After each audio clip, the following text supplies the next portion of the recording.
තෙරුවන් සරණයි හැම දිනාටම. අදත් අපි සූදානම අපේ සුපුරුදු දහම් හමුව ධම් සභාව පවත්වන්නට අද විවාහ වර්ෂයෙන් 2021 වර්ෂයේ ඔක්තෝබර් මාසයේ 11 වෙනිදා සඳුදා දවසක් ශ්‍රී ලංකාවේ කැලෙන්ඩරයේ මේ වගේම ශ්‍රී ලංකා වේලාවෙන් අපි උදෑසන 5:30ට මේ දහම් හමුව සඳහා එකතු වෙන්නේ. වෙනද වගේම අපේ සුපුරුදු කල්යාණ මිත්‍ර පිරිස දහම් හමුව සඳහා එකතු වී සිටිනවා. හැම දිනම ඊටාම ගෞරවයෙන් කල්යාණ මිත්‍රත්වයෙන් අපි පිළිගන්නවා මේ ධම් සභාවට සම්බන්ධ වී සිටින. පළමුවෙන් අපි මේ උතුම් ශ්‍රී සද්ධර්මය අවබෝධ කරගෙන ලෝක සත්වයා කෙරෙහි අප්‍රමාණ කරුණාවෙන් දේශනාවකට වදාළ තථාගත බුදු පියාණන් වහන්සේ බුද්ධ ගෞරවයෙන් සීකරගෙන নমස්කාර පාඨය තුන් වාරයක් කියලා අපි සම්බුද්ධ වන්දනාවෙන් දහම් හමුව ආරම්භ කරමු. නමෝ තස්ස භගවතෝ අරහතෝ සම්මා සම්බුද්දස්ස නමෝ තස්ස භගවතෝ අරහතෝ සම්මා සම්බුද්දස්ස නමෝ තස්ස භගවතෝ අරහතෝ සම්මා සම්බුද්දස්ස සාදු සාදු සාදු. තෙරුවන් සරණයි. අවසරයි කල්‍යාණ මිත්‍ර හැම දෙනාගෙන්ම අපි අපේ ධර්ම අවබෝධයේ පිණිස මෙවැනි ධම් සභාවක් ධර්ම සංഭാෂණයක් කාලයක් තිස්සේ පවත්වාගෙන ලබනවා. ඉතින් හැම දිනාටම එය බොහෝ සෙයින් ප්‍රයෝජනවත් දෙයක් බවට පත් වෙලා තිබෙනවා. අපි මේ සඳහා විශේෂයෙන් බුද්ධ දේශනා සූත්‍ර දේශනා පදනම් කරගන්නවා, මූලික කරගන්නවා, මාර්ගෝපදේශන බවට පත් කරගන්නවා. එහෙම කරගෙන තමයි අපේ ධර්ම සාකච්ඡා මාලාව පවත්වාගෙන ලබන්නේ. මේ වන විට අපි මේ ආසව කියන මාතෘකාවට ඇවිත් සබ්බාසව සූත්‍රය මූලික කරගෙන යන සාකච්ඡා මාලාවක් අපි පවත්වනු ලබන්නේ. ධර්ම සාකච්ඡාව සහ භාවනාව කියන මේ දෙක අපි දෙකම කරගෙන යනවා. ධර්ම සාකච්ඡාවකින් කරන්නේ ඇත්තටම කෙලෙස් ගැන දැන ගැනීම, අවබෝධ කර ගැනීම මූලික වශයෙන්ම. ඒ වගේම කෙලෙස් දුරු කිරීමේ ක්‍රමෝපායන්, එහෙම නැත්නම් කමඨහන් ඒවත් දැන අවබෝධ කර ගැනීම. ඊළඟට භාවනාවේදී කරන්නේ මේ දැනගත්ත දේ දැක ගැනීම. ඒක නිසා භාවනාවේදී ප්‍රමුඛ කුසලතාවය වෙන්නේ සතිය. ධර්ම සාකච්ඡාවේදීත් සතිය මූලික වෙනවා. නමුත් ධර්ම සාකච්ඡාවේදී මූලික කුසලතාවය වෙන්නේ ධම්ම විචය. නැත්නම් ප්‍රඥාව, යෝනිසෝ මනසිකාරය. ඒක තමයි හුඟක්ම මෙහෙවන්නේ. මොකද අපිට කරුණු තේරුම් ගැනීම සඳහා, කරුණු වටහා ගැනීම සඳහා උමනා වෙන ප්‍රධාන කුසලතාව වෙන්නේ යෝනිසෝ මනසිකාර. තුනම උපකාරී වෙනවා. සති අවශ්‍යයි. දැන් අපි ධර්ම සාකච්ඡාවක යෙදී සිටිනකොට ඒ පිළිබඳ අවදිමත් භාවයේ තියෙන්න ඕන. සති කුසලතාවය කියලා අපි ඒකට කියන්නේ. ඒ වගේම විශේෂයෙන් ධම්ම විචය, ඒ කියන්නේ සොයන විමසන ගතිය අපේ මනසේ ඒක තියෙන්න ඕන. අපේ යෝනිසෝ මනසිකාරයේ ලක්ෂණයත් ඒක නුවණින් මෙනෙහි කිරීම. ඒ වගේම මේ ಗುಣ දෙක පවත්වාගෙන යන්නට වීරියකුත් තියෙන්න ඕන. අඛණ්ඩව උත්සාහයෙන් යුතුව මේ ධර්ම සාකච්ඡාවට අහුම්කම් දෙන්න. එහි යෙදෙන්නේ ඒ ගමන් තේරුම් ගන්න. ওই විදියට. ඉතින් ධර්ම සාකච්ඡාවකදී ওই විදියට ඔය කාරණා මූලික වෙනවා. භාවනාවේදී අපි උත්සාහ කරන්නේ අපි දැන කියාගත් කුසලතාව හෝ අකුසලතාව අපි තුල තියෙනවද කියලා දැක ගැනීමට උත්සාහ කරනවා. ඒක දැක ගැනීම කියන වචනේ අපි පාවිච්චි කරනකොට ඒක ඇහින් දැකීම වගේ දෙයක් නෙවෙයි. ඒක මනසින්ම තමයි ඇත්තටම දකින්නේ. යම්කිසි ආසවයක්, ක්ලේශයක් Taman තුල තියෙනවද කියන එක Taman දකින්නේ මනසෙන්. ඒක ක්‍රියාත්මක වෙන අවස්ථාවේ සමහරට ක්‍රියාත්මක වෙන නොවෙන්නත් පුළුවන්. ඒක හිතේ අනුසය වශයෙන් තියෙන අවස්ථාවක් වෙන්නත් පුළුවන්. නැත්නම් වචනයෙන් එලි දැක්වෙන වෙලාවක් වෙන්න පුළුවන්. ක්‍රියාවකින් එලි දැක්වෙන වෙලාවක් වෙන්න පුළුවන්. කෙලෙස් එහෙම වචන වලින් ක්‍රියාවලින් එලි දැක්වෙනවා. විතික්කම කියලා අපි අවස්ථාව හඳුන්වන්නේ. සමහර විට හිතේ තියෙන තරහ වචන වලින් එලි දැක්වෙනවා වෙන්න පුළුවන්. එතකොට මේ වගේ අවස්ථාවක් නැත්නම් එක්තරා තරහ සහගත ක්‍රියාවක යෙදෙනවා වෙන්න පුළුවන්. ද්වේෂ සහගත ක්‍රියාවක්. එතකොට ඒකෙන් පෙන්눔 කරන්නේ මේ ආසවයක් ඇති බව, ක්ලේශයක් ඇති බව පෙන්눔 කරන්නේ. එතකොට මේ වගේ අවස්ථාවල අපි හොඳින් සතිය උපැද්දුවොත්, සතිමත් වුණොත් අපිට මේක දකින්න පුළුවන්. මේ මා තුළ මෙහෙම ක්ලේශ ධර්මයක් ක්‍රියාත්මක වෙනව නේද කියලා. ඉතින් ඒ දැක ගැනීම තමයි ආසවක්ඛය. මේ ක්ලේශ ධර්ම දුරු කිරීමට උපකාරී වෙන්නේ. දැන ගැනීම අවශ්‍යයි. නමුත් දැනගත්ත පමණින් කෙලෙස් දුරු වෙන්නේ නැහැ. අපි හුඟක් අය වැරදි වැටහීමක ඉන්නවා. අපි දැන් බණ අහලා දහම් පොතපත කියවලා මේ කෙලෙස් ගැන, නීවරණ ගැන, ආසව ගැන, සංයෝජන ගැන හොඳ දැනුමක් තියෙනවා. දන්නවා මේවා කියලා. ඒවයි ලයිස්තු ලේඛන කියන්න පුළුවන්. ඒ කෙලෙස් වල, නීවරණ වල, ආසව වල, සංයෝජන වල ගති ලක්ෂණ කියන්න පුළුවන්. ඒවා විස්තර කරන්න පුළුවන්. ඒ ඔක්කොම ඊට අදාළ දැනුම අපි ළඟ තියෙනවා. නමුත් දැක ගැනීමක් කොච්චර දුරට වෙනවද කියලා ඒක තමන්ම කරන වැඩක්. ඒකයි ඔය අපි පහු කර භාවනා වැඩසටහනට අපි පොඩ්ඩක් අවධානය යොමු කරොත්, මේ භාවනා පුහුණුවේදී අපි දැක ගන්නම තමයි උත්සාහ කරන්නේ. සන්තං වා අජ්ජත්තං, තමා තුළ ඇත්නම් ඇති බව. අත්තිමේ අජ්ජත්තං කාමච්ඡන්දං ව්‍යාපාදං තීන මිද්දං උද්ධච්ච කුච්චං විචිකිච්ඡා. ওই විදියට ඇතිනම් ඇති බව, අසන්තං වා නැතිනම් නැති බව. නේ යතාච අනුප්පන්නස්ස උප්පාදෝ, නැති එකක් ඇති වුණු මොහොතේ ඒකත් දකින්න.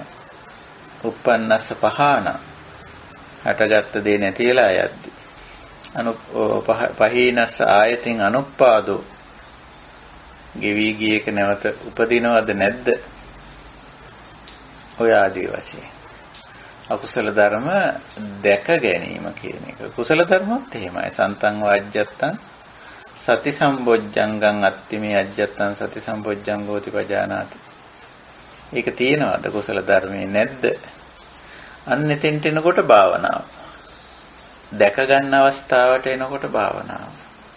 දැනගන්න අවස්ථාව ධර්ම සාකච්ඡාව, ධම්ම විචය.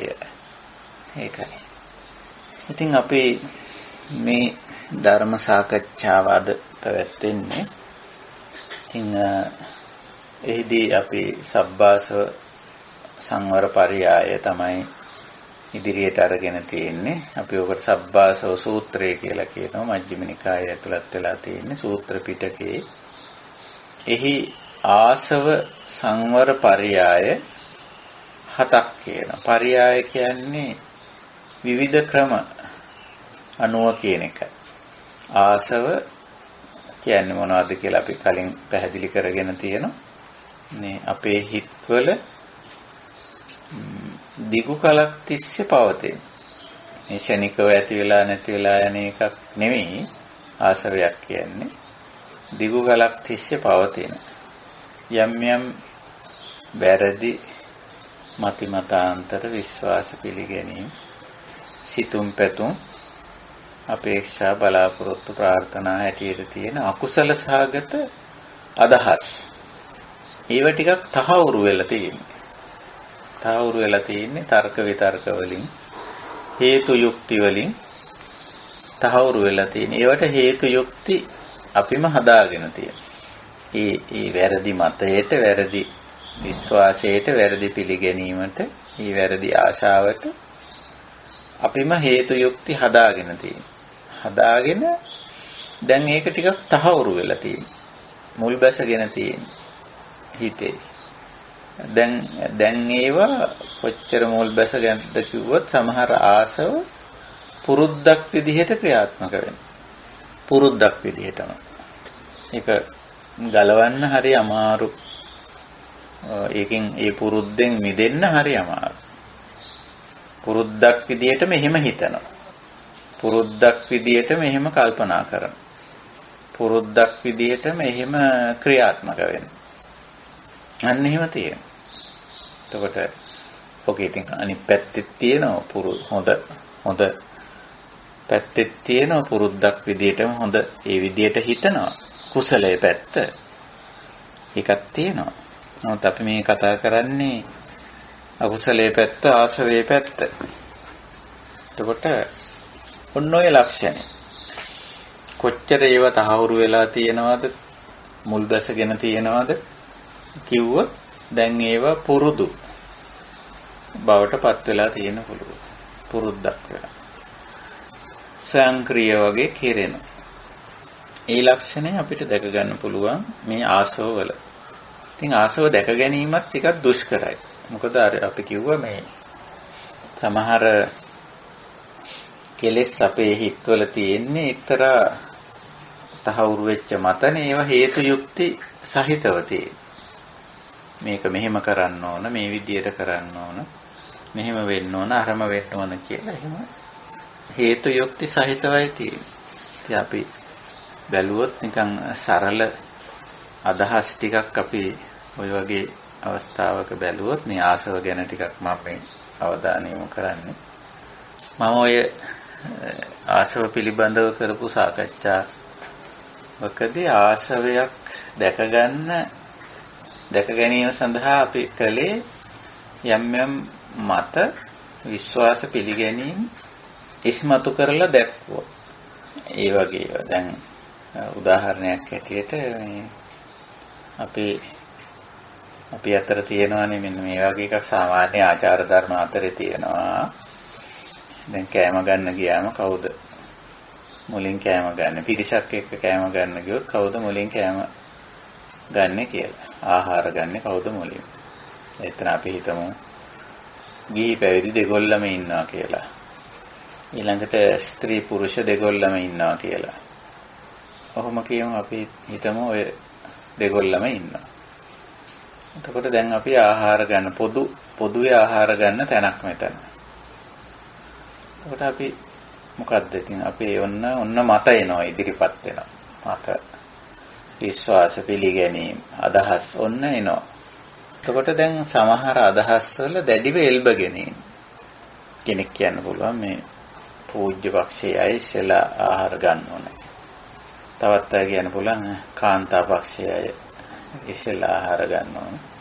නැත්නම් පිරිමි ඉස්සෙල්ලා ආහාර ගන්න ඕන. ඔය වගේ මතයක් අදහසක් එන්න පුළුවන්. එතකොට මේව කොච්චර දුරට ප්‍රායෝගිකද අදාළද කියලා බැලුවොත් නේ ඔය වගේ ඒවා මම මේ සරල කාරණා කියන්නේ ඒව සම්බන්ධයෙන් සම්ප්‍රදායිකව දැඩි ලෙස වෙනස් කරන්නේ නැති අදහස් තියෙනවා. නමුත් යම් කිසි දෙයක් අවස්ථානුකූලව ඒ අවස්ථාවේ හැටියට හිතලා කල්පනා කරලා විමසලා වැඩ කරනවා මිසක බෞද්ධ ක්‍රමයේ හැටියට එහෙම ස්ථිර වශයෙන් පිළි අරගෙන එල්බගත් මතිමතාන්තරවල පිහිටලා ඉන්නේ අපේ බෞද්ධ සම්ප්‍රදාය හැටියට. තත්ත විපස්සති ඕනම දෙයක් සම්බන්ධයෙන්. තත්ත කිව්වේ ඒ මොහොතේ ඒ අවස්ථාවේ ඒ කාරණේ පිළිබඳ නුවණින් විමසලා බලලා හරි තීන්දුව සුදුසු තීන්දුව ගන්න. එහෙම ගන්න බැරි වෙනවා අර විදිහේ ආසව තියෙනවා. සම්ප්‍රදායික මතිමතාන්තරවල දැඩිව එල්බගෙන සිටිනවා. ඉතින් ඒක ඒක ආශාවයක්. ඒකයි. ওই වගේ දේවල් තියෙන්න පුළුවන්. අපේ මතිමතාන්තරවල එහෙම තියෙනවා. ඇඳුම් අඳිනවා සමහර වෙලාවට ඇඳීම පිළිබඳ මතිමතාන්තර තියෙනවා. මේ ඇඳුම මෙතෙන්ට යනවා නම් මෙහෙම ඇඳුම අඳින්න ඕන මේක අඳින්න ඕන කියලා. එතකොට ඒවට එක හැඩතල වර්ණ විලාසිතා ඉව්වත් දාලා ඒවත් ඔළුවේ තියෙන. ඒවයි එල්බගෙන කියන. නමුත් එහෙම එකක් නැහැ. අපි අපේ මූලික අදහස ගත්තොත් ඇඳුම් ඇඳීමේදී විලි වැසෙන්න ශිෂ්ට සම්පන්න ඇඳුමක් ඇඳීම පමණයි අදාළ වෙන්නේ. හැබැයි අපි හදාගත්ත මතිමතාන්තර තියෙනවා දැඩිව එල්බගත්ත අදහස් තියෙනවා. ඒවට තර්ක විතර්ක හේතු යුක්තිත් ඉදිරිපත් කරමින් මේ ඇඳුම මෙතෙන්ට අඳින්න බෑ මේ ඇඳුම ආදී වශයෙන් කියලා. එතකොට ඒක අනවශ්‍ය ගැටලුවක් බවට ක්‍රමයෙන් පරිවර්තනය වෙනවා. ඒකේ දැඩිව එල්බ ගන්නවා.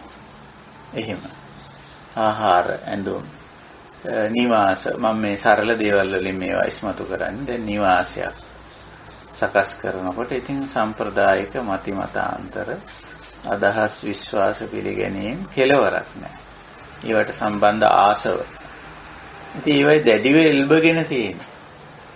එල්බගෙන ඉන්නකොට මේ මොහොතේ නුවණින් කල්පනා කරලා විමසලා ඒ දේ කරන්න ලොකු බාධාවක් ඒක. ඒ සම්ප්‍රදායික මතේ එල්බගෙන ඉන්නවා. දැඩිව බැසගෙන ඉන්නවා. ආසවල හැටි හිම. ඔය මන් සරලව කියන්නේ ආහාර නිවාස ඇඳුම්. ඒ බෙහෙත් හේත් තුනත් එහෙම බලන්නනේ.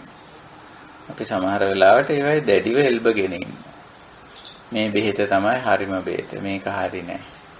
එහෙම නැත්නම් වෛද්‍ය ක්‍රම නේ මේ පෙරදිග වෛද්‍ය ක්‍රමයමයි හරි. අනිත් එක බටහිර එක වැරදි. නැත්නම් බටහිර එකමයි හරි. පෙරදිග එක වැරදි. ඔය වගේ මේ යම් දේවල් පිළිබඳව දැඩිව එල්බගත් මතිමතාන්තර විශ්වාස පිළිගැනීම් අදහස් ඔහොම තියෙනවා. ඔය සරල දේවල් මම ඔය මතු කරේ අපේ සාමාන්‍ය ජීවිතයේ මූලික සිව්පසේ සම්බන්ධයෙන් ආහාර නිවාස ඇඳුම් බෙහෙත් ද්‍රව්‍ය භාණ්ඩ වස්තු පිළිබඳව තියෙන පිළිගත් සම්ප්‍රදායික මත විශ්වාස පිළිගැනීම් ආදී දේවල් එල්බ ගැනීම මේවයි හුඟක්ම තියෙන්නේ. එතකොට එහෙම එල්බගත් දෘෂ්ටි මතිමතාන්තර තියෙනකොට විවෘත චින්තනයේට කිසිම ඉඩක් හම්බ වෙන්නේ නැහැ. විවෘතව හිතලා ඒ මොහොතේ කරන්න ඕන දේ මොකද්ද කියලා හිතලා කල්පනා කරලා වැඩ කරන්න අර ආසවයේ ලොකු බාධාවක් වෙනවා. ඉතින් ඒකයි මේ ආසවවල තියෙන ගැටලුව. ඉතින් ඔය ගැටලුව නිසාවෙන් ආසව දුරු කිරීම සඳහා මේ බුදුදහමේ යම් කිසි ආකාරයක ක්‍රමවේදයක් වෙනවා. එතකොට දැන් අපි මේ සඳහා ආසව සංවර පරියාය කියන මේ මාතෘකාවට ඇවිල්ලා සබ්බාසව සූත්‍රය ඇසුරින් මේ සාකච්ඡාව කරගෙන යනවා. සබ්බාසව සූත්‍රයේ දස්සනා සංවරා පටිසේවනා ආදිවාසනා පරිවර්ජනා විනෝදනා භාවනා වශයෙන් මේ අකුසල සිතිවිලි අකුසලමය අදහස් නැත්නම් අපි පොදුවේ තනි වචනයක් එකකට පාවිච්චි කරන ආසව කියලා. ආසව දුරු කිරීමේ ක්‍රම 7ක් පෙන්නලා තියෙනවා. මේ 7ක්මයි තියෙන්නේ කියලා ඒක සංඛ්‍යාව දැඩිව අල්ල ගන්න හොඳ නැහැ. ඒක එතකොට තව ආසවයක් වෙනවා. සංඛ්‍යාව අල්ල ගන්නවානේ සමහර අවස්ථාවල. දැන් 7ක් කියලා තිබුණම සමහරු කියන 7මයි තියෙන්නේ. හයිට වැඩි අඩුත් නැහැ වැඩිත් නැහැ කියලා. ඒ වගේ. ඔය අටුවාවලත් ඒ වගේ ධර්ම විග්‍රහ කරන්න යන අයගේ ඒක එහෙමම තියෙනවා. 7මයි තියෙන්නේ කියලා. ඉතින් අර සංඛ්‍යාව අල්ලගන්න එක ඒක තව ආසවයක්. ඇයි? දැන් ඒ සංඛ්‍යාවට අඩුවෙන් එක තැනකදී කියලා තිබුණොත් ඒක අල්ලගෙන රණ්ඩු කරනවා. 7ට වැඩියෙන් තවත් එකක් කිව්වොත් ඒක අල්ලගෙන රණ්ඩු කරනවා. ඇයි 7යි කියන එක දැඩිව ගත්තා. සංඛ්‍යාව අල්ලගත්තා. ඒ වගේ මේ ආසවය කියන එක හරීම සියුම් එකක්. ඉතින් බුදුරජාණන් වහන්සේ ඒ අවස්ථාවල පරියාය වශයෙන් කරුණු කියනවා. මෙතෙන්දි පරියාය 7ක් කියලා තියෙනවා. දස්සනා සමහර ආසව අපිට දුරු කරන්න වෙන්නේ දැක්ම නිවැරදි කර ගැනීම. දැක්ම හරි තත්වයටපත් කර ගැනීම. ඊළඟට සංවරා සමහර කෙලෙස් ආසව දුරු කරන්න වෙන්නේ සංවරයෙන්මයි. ඉන්ද්‍රිය සංවරය කියලා අපි ඔබට කියන්නේ. පංචේන්ද්‍රිය සහ මනස සංවරා. පටිසේවනා සමහර ආසව දුරු කරන්න වෙන්නේ සිහිනුවණින් යුක්තව යම් යම් දේවල් පරිහරණය කිරීමෙන්. පටිසංකායෝනිසෝ සිහිනුවණින් යුතුව ඔය හැම සංවර පරියායකම මේ පටිසංකායෝනිසෝ කියන යෙදුම තියෙනවා. සිහිනුවණින් යුතුව කියන පටිසංකායෝනිසෝ කියන යෙදුමට අපිට ගන්න පුළුවන් සිහිනුවණ වීර්යයෙන් යුතුව කියලා. අපි ඕක සාමාන්‍ය පරිවර්තනය කරන්නේ නුවණින් යුක්තව කියලා.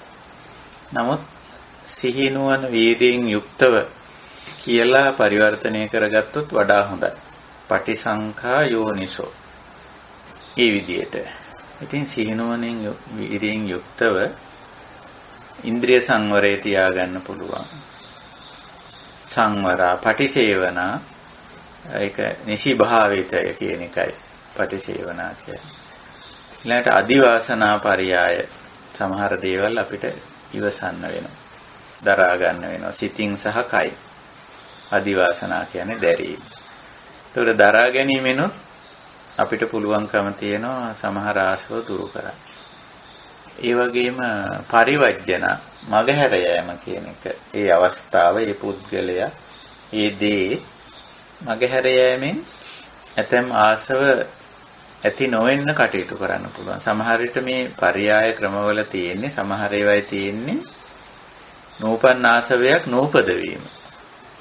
ඔය දැන් පරිවර්ජනා වගේ එකක් බැලුවොත් මගහැර යෑම කියන්නේ අපි දන්නවා ඒ එතන හෝ ඒ පුද්ගලයා මේ අවස්ථාව තුල හිටියොත් නූපන් එකක් උපදිනවා කියලා. එතකොට නූපන් ආශවයක් නූපදවන්න කරන උපක්‍රමයක් හැටියට තමයි සමාජයට මගහැර යන්නේ. ඒකයි. දැන් දස්සනාවෙන් බොහෝ වෙලාවට කරන්නේ තියෙන ආශවයක් දුරු කිරීම. ඒකයි. දැක ගැනීම. සංවරේනොත් සමහර වෙලාවට නූපන් ආශවයක් නූපද වීම වගේ එකක් වෙන්න පුළුවන්. එහෙම. උගාක් ඒවයි තියෙන්නේ නූපන් ආශව නූපන් කෙලෙස් නූපද වීම කියන එක තමයි උගක්ම තියෙන්නේ මෙතන. ওই විදිහට පරිවර්ජන විනෝදන කියන්නේ සම්පූර්ණයෙන්ම දුරු කිරීම. අන්න එතෙන්ට එනකොට තියෙන ආශව දුරු කිරීම අදහස් කරනවා. උගක්ම අදහස් කරන්නේ විනෝදනා කියවම තියෙන ඒවා දුරු කිරීම. ඊට අදාළව ක්‍රියාමාර්ග කමඨහන් වඩලා තියෙන එක දුරු කිරීම විනෝදනා. ඊළඟට භාවනා පරියාය. එතෙන්දී නූපන් කුසල් උපදවා ගැනීම. උපදවා ගැනීම තමයි මොකක්ම භාවනා කියන්නේ. උපදවා ගැනීමෙන් ඇතම් කෙලෙස් දුරු කරන්න පුළුවන්. එතකොට භාවනා පරියාය තුල තමයි දැන් අපි ඉන්නේ. භාවනා පරියායේදී දේශනා කරලා තියෙන්නේ බොජ්ජංග ධර්ම 7.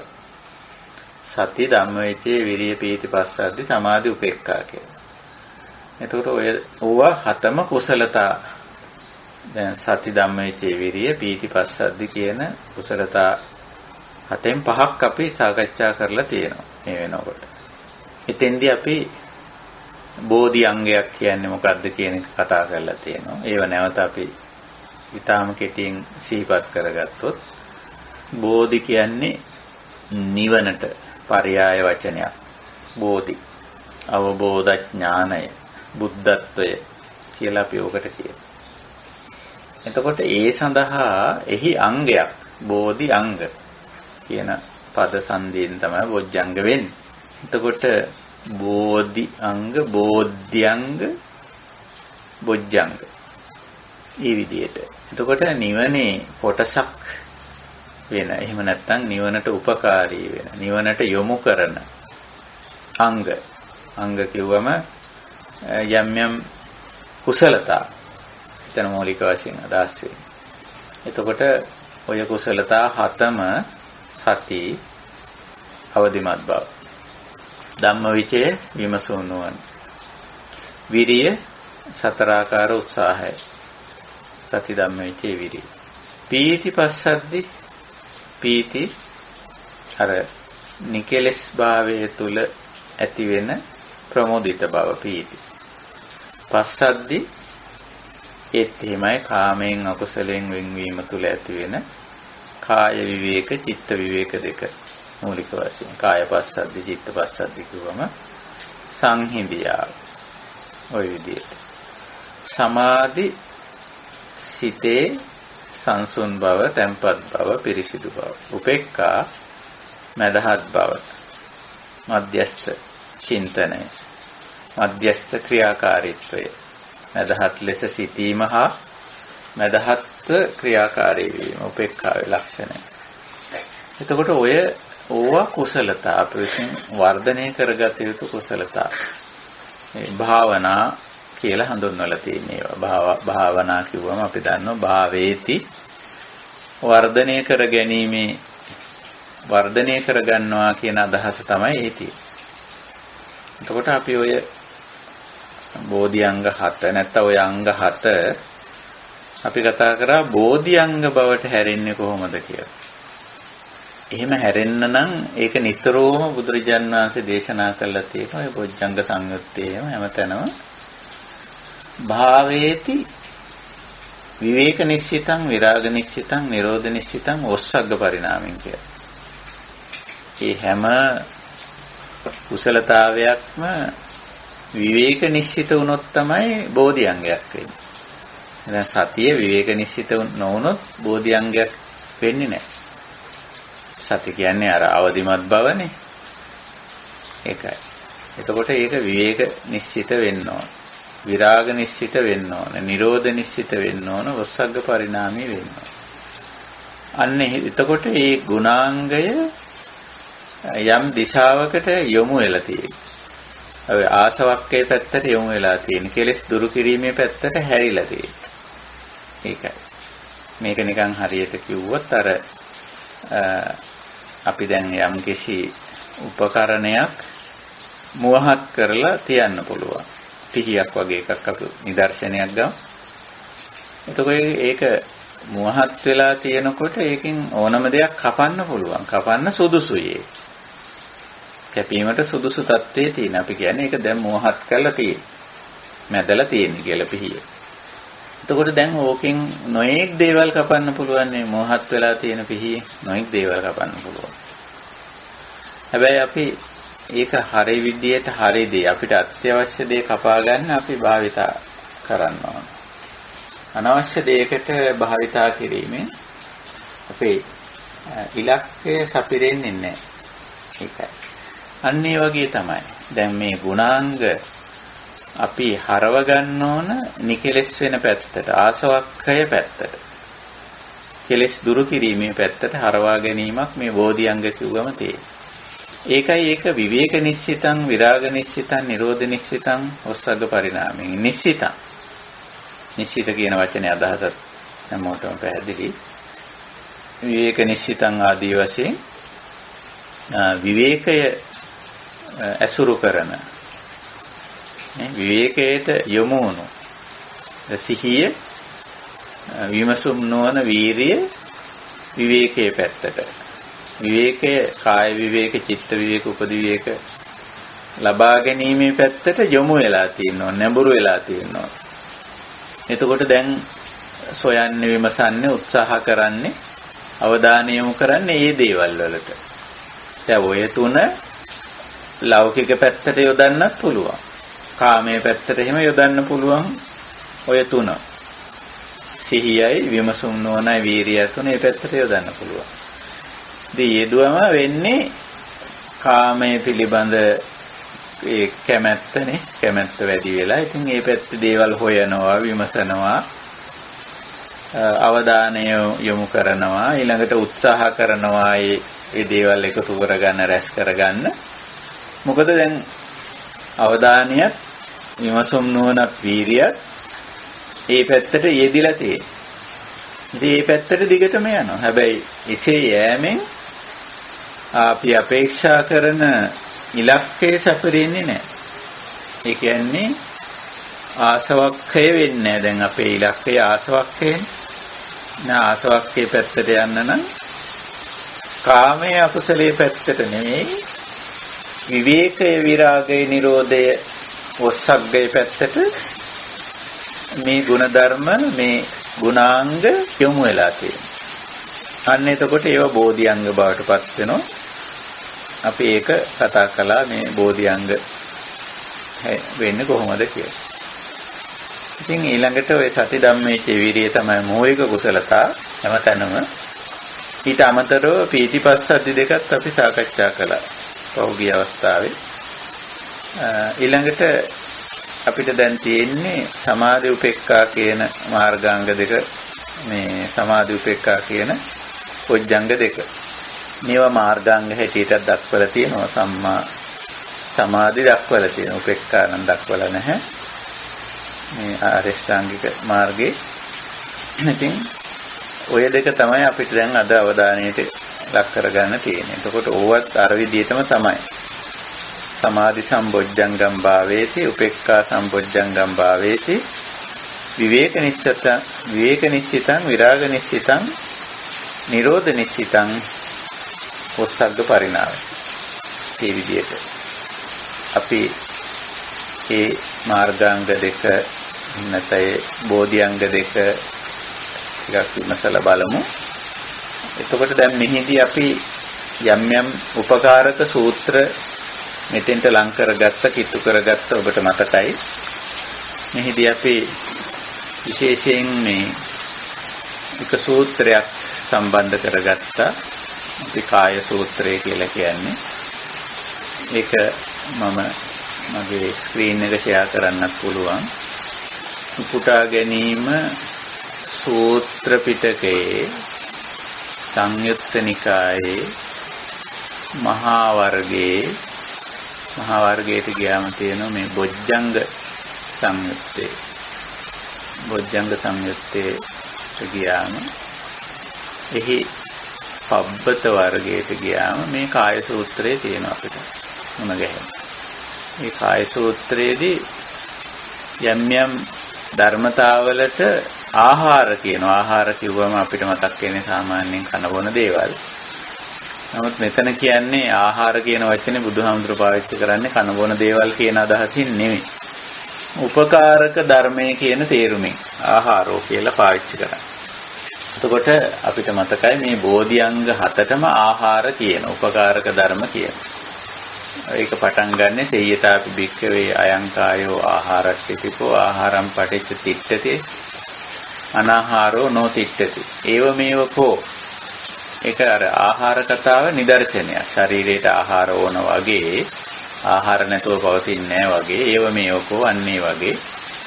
සත්බොජ්ජංග මේ බෝධිඅංග ධර්මත් ආහාරට්ඨිතිකා ආහාරය නිසා පවතිනවා. ආහාරම් පටිච්ච තිට්ඨන්ති ආහාරය නිසා පවතිනවා.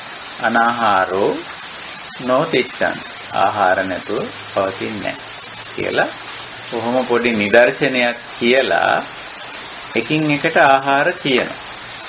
එකින් එකට ආහාර කියනවා.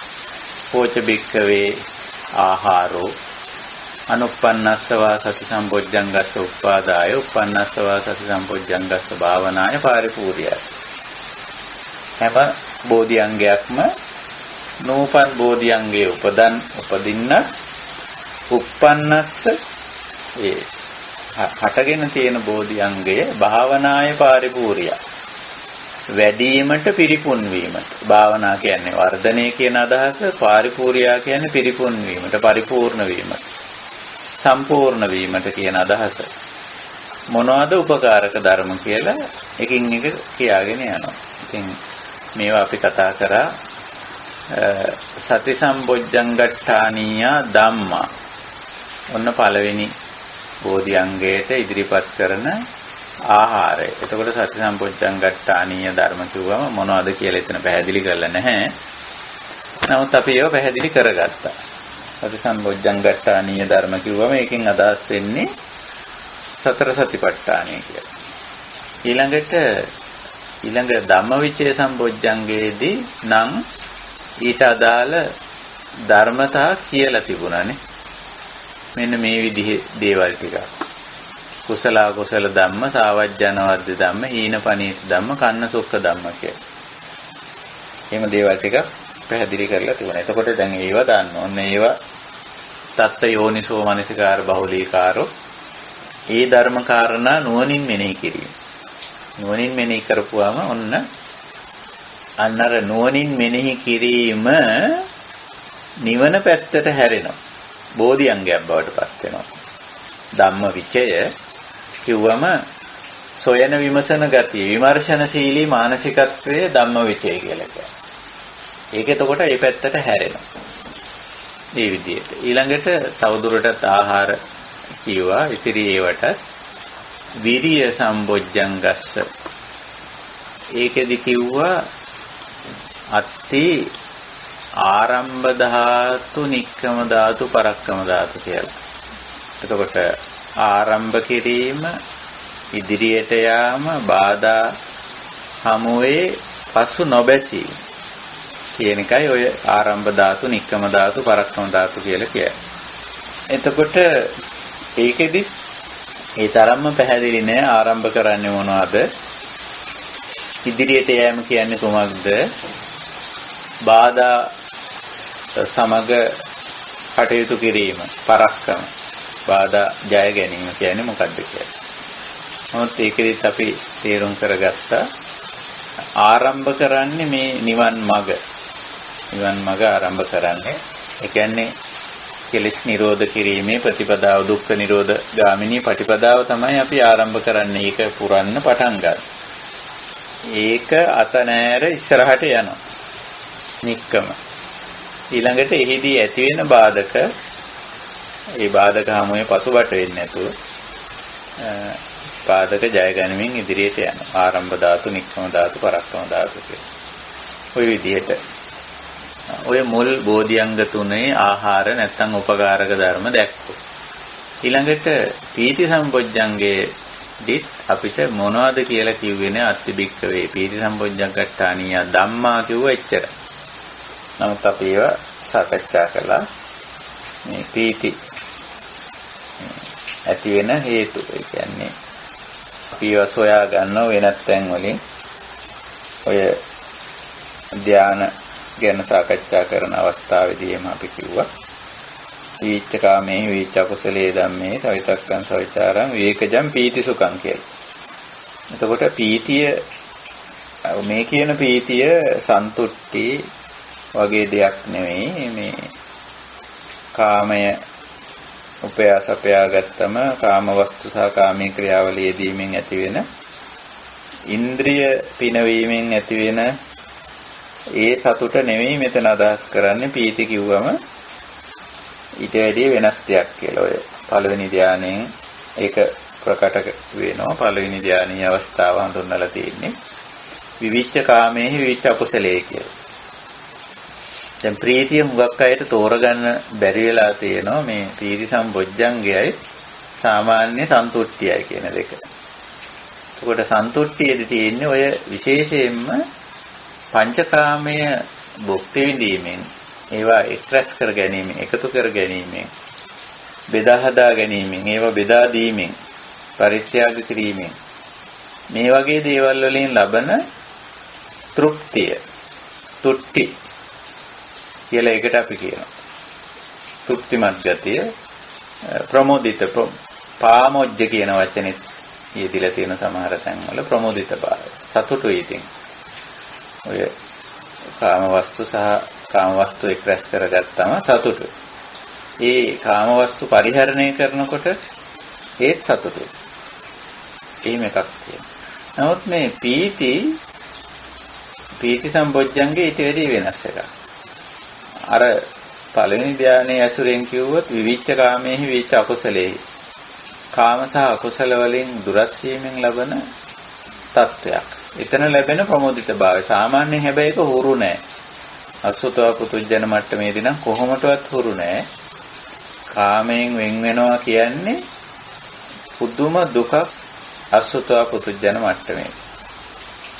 මේ පංචකාමයෙන් දුරස් වෙනවා කියලා කියන්නේ සමහර අයට සියදිවි හානි කර ගැනීම තත්වයට හේතු වුණානේ. දැන් මේ වාර්තා වෙන තොරතුරු අනුව පහුගිය මේ උදේකලා කාල ගත කරන්න සිද්ධ වුණානේ. ක්වොරන්ටයින් වෙලා නිවෙස් වලට වෙලා ගත කරන්න. එසේ එක තැනකට වෙලා ඉඳීම තුල මේ පංචකාමයේ භුක්ති විඳීමට සෑහෙන අවහිරතාවයක් ලැබුණා. එතකොට ඒක දරා ගන්න බැරුව ලෝකේ සමහර රටවල් වල අය සියදිවි හානි කරගත්තා. වැඩිම වාර්තා වෙන්නේ ජපානයේ. අනිකුත් දියුණු රටවල් කියලා අපි කියන රටවල් වල මේක දරා ගන්න බැරුව සියදිවි හානි කරගත්තා. සමහර රටවල් රණ්ඩු කරනවා. අපිට බලන්න දෙන්න. මෙහෙම ඇහින් බලන්න නැතුව ඉන්න බෑ, කනින් අහන්න නැතුව ඉන්න බෑ, නාසයෙන් දිවෙන් කයෙන් ගන්ධ රස පහස විඳින්න නැතුව ඉන්න බෑ. මෙහෙම කොටු වෙලා සීමා වෙලා මේ කොටු වෙනවා සීමා වෙනවා කියන්නේ මොකද්ද මේ? අර කාමයේ භුක්ති විඳීමට තියෙන ඉඩ අවකාශ ඇහිරිලා තියෙනවා.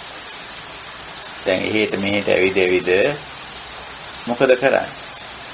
ওই පංචකාමයේ තමයි. දර්ශන කාමයට පුදුම තරම් ලැබියාවක් තියෙනවා. ඉතින් බෑ. ඒකට ඇහිරිලානේ, ඒකට ආවරණය වෙලානේ, සීමා කරලානේ තියෙන්නේ.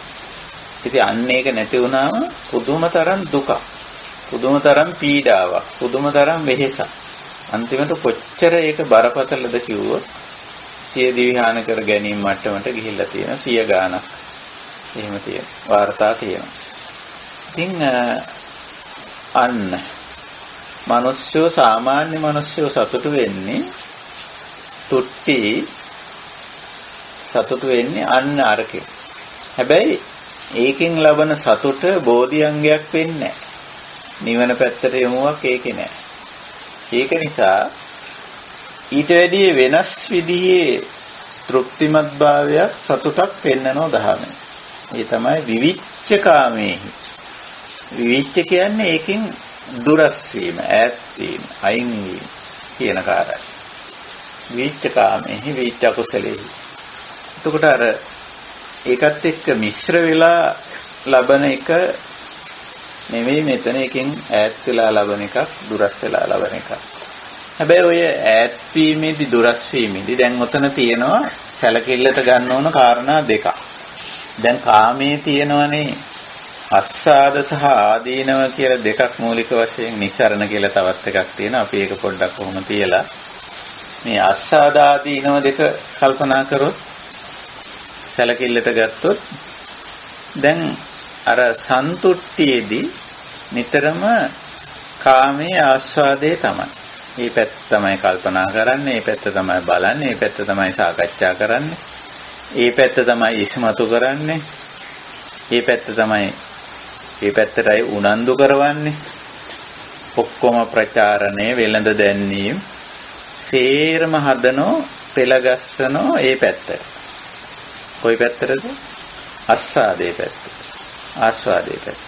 ඉතින් මේ පැත්තට පුදුම තරම් පෙළගැස්මක් තියෙනවා. සරල දෙයක් කිව්වොත් මේ ප්‍රචාරණය සහ වෙළඳ දැන්වීම කියන ඒවා ටිකක් ගැඹුරින් නිරීක්ෂණය කරලා බලන්න. පුදුම තරම් මේ කාමයේ ආස්වාදයේ පැත්තට ඊටාම සූක්ෂමව, ඊටාම දක්ෂ විදිහට ප්‍රචාරණය කියලා දෙයක් තියෙනවා. දැන් අලෙවිකරණය කියලා විෂයක් තියෙනවනේ, මාකටිං කියලා. මේ මාකටිං වල නැත්නම් අලෙවිකරණ විෂයේ ප්‍රධාන කාර්යයක් ඒක. මේ කාමයේ පැත්තට පුළුවන් තරම් කාම වස්තු සහ කාමී ක්‍රියාවන් පුද්ගලයා කරා ගෙන යෑම. ඔහුගේ මනස ඒවට කොයි විදිහටද යොමු කරන්නේ, පොළඹවන්නේ, උනන්දු කරවන්නේ කියන එක තමයි මේ අලෙවි කරන විශේෂ ප්‍රධාන දේ. එහෙම තියෙනවා. එතකොට දැන් ඔය පැත්තට ගිහිල්ලා ඔය කාර්යයේ යෙදෙනකොට ආස්වාදයක් තියෙනවා කියලා බුදුරජාන් වහන්සේ පිළිගන්න. දේශනා කළා තියෙනවා. අත්තිබික්කවේ කාමානං ආස්වාදෝ. නමුත් ඒකේ ගියාම තියෙන ලැබෙන අන්තිමට ලැබෙන වෙහෙස, අන්තිමට ලැබෙන දුක දක ගන්න පුළුවන් වෙන්නේ, තේරුම් ගන්න පුළුවන් වෙන්නේ බොහොම කලාතුරකින්.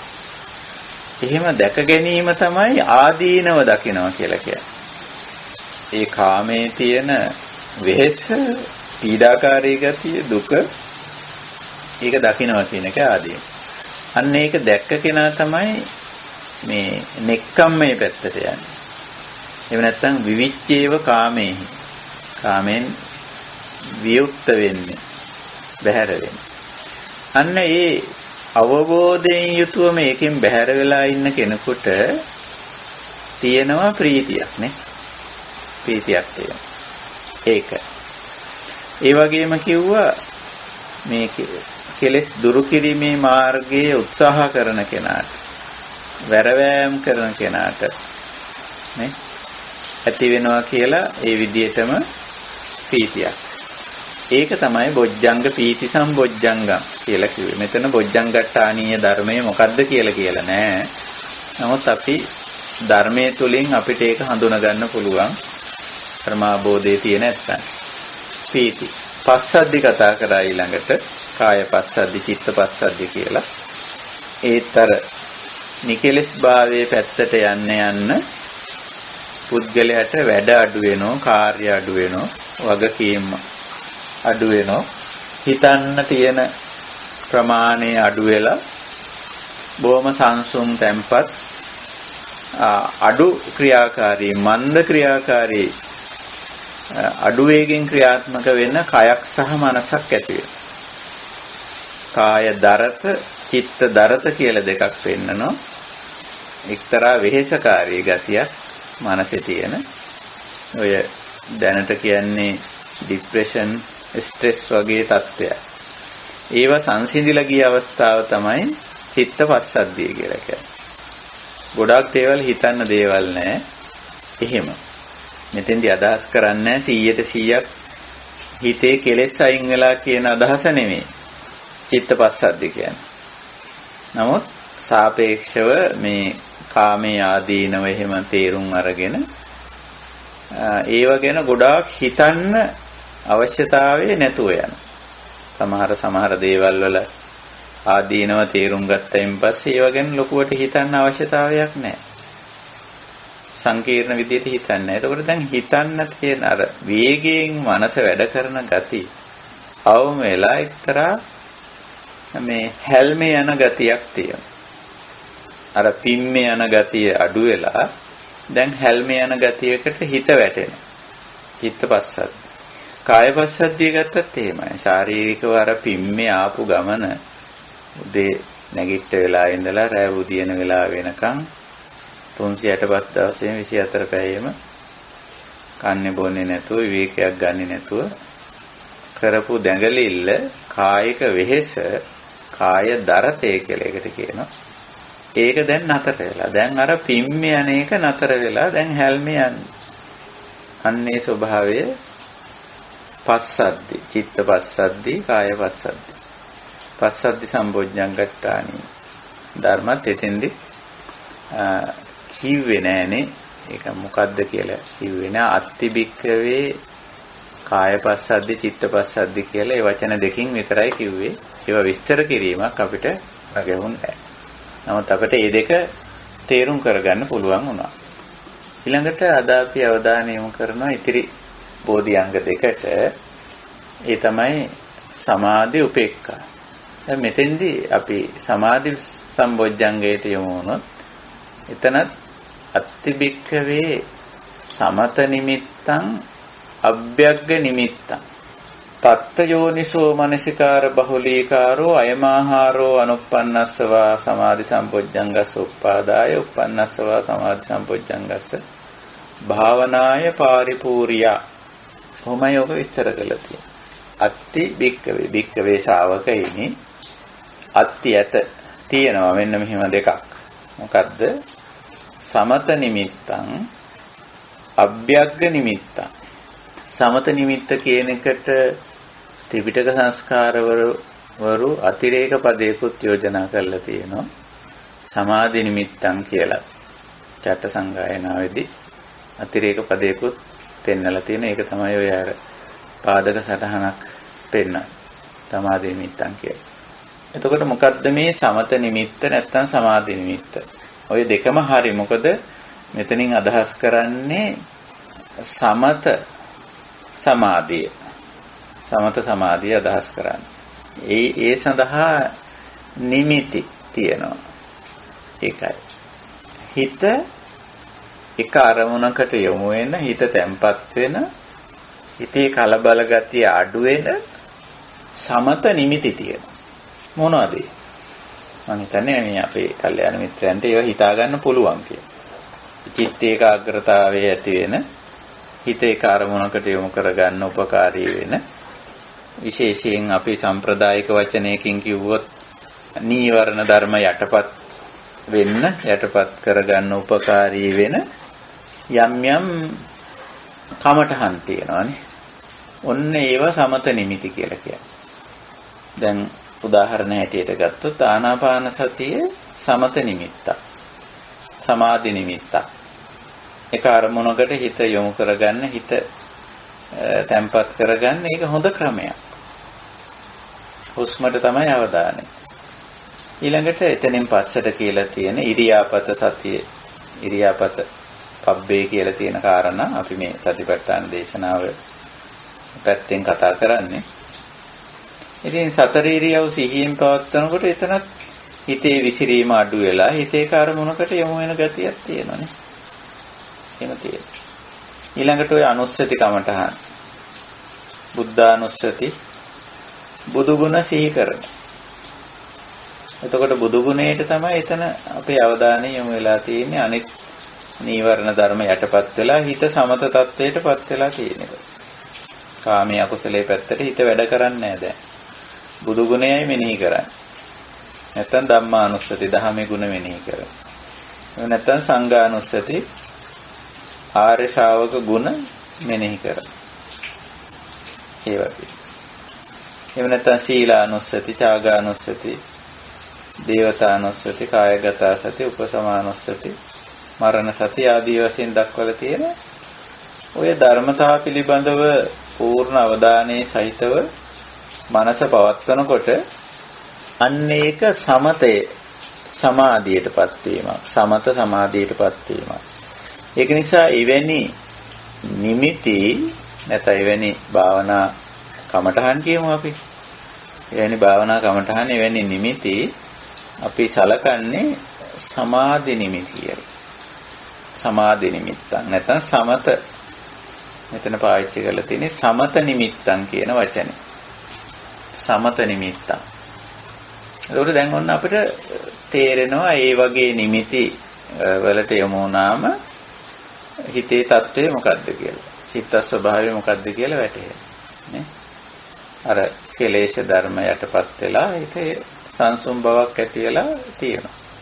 හිතේ තියෙන අර නිකන් විසිරිච්ච ගතිය, කලබල ගතිය, නොසන්සුන් ගතිය අඩු වෙලා ගිහිල්ලා එක්තරා ප්‍රමාණයකට හිතේ සංසුම් බවක්, තැම්පත් බවක්, චිත්ත ඒකාග්‍රතාවයක්, සමත සමාධියක් ඇති වෙනවා. මොනවාද මේ සමත නිමිති වඩනකොට නැත්නම් මේ නිමිති වල යෙදිලා ඉන්නකොට. ඊළඟට මෙතන තව වචනයක් තියෙනවා අභ්‍යග්ග නිමිත්තන් කියලා. දැන් අභ්‍යග්ග කියන්නේ මොකද්ද? අභ්‍යග්ග නිමිත්තන්. අභ්‍යග්ග කියන වචනේ ඇත්තටම එන්නේ නොගැටෙන කියන අර්ථයේ තියෙන්නේ. අව්‍යාපාද කියන වචනෙන් එන්නේ මේක. අව්‍යාපාද. නොගැටෙන. නැත්නම් අභ්‍යාපජ්ජ කියන වචනේ නොගැටෙන කියන අර්ථේ. එතකොට මේ නොගැටෙන නිමිති මෙතන අදහස් කරන්නේ. අභ්‍යග්ග නිමිත්ත කිව්වම ඒක තමයි මූලික වශයෙන් අදහස් කරන්නේ. මේවට ඒ තරම්ම අටුවාවලදී උදව් අපිට ලැබෙන්නේ නැහැ. මේවා අටුවා වලින් තෝරගන්න. දැන් අපි අටුවාවට ගිහිල්ලා බැලුවොත් අටුවාවේ මේට අදාළ කාය සූත්‍රයේ අටුවාව තියෙනවා.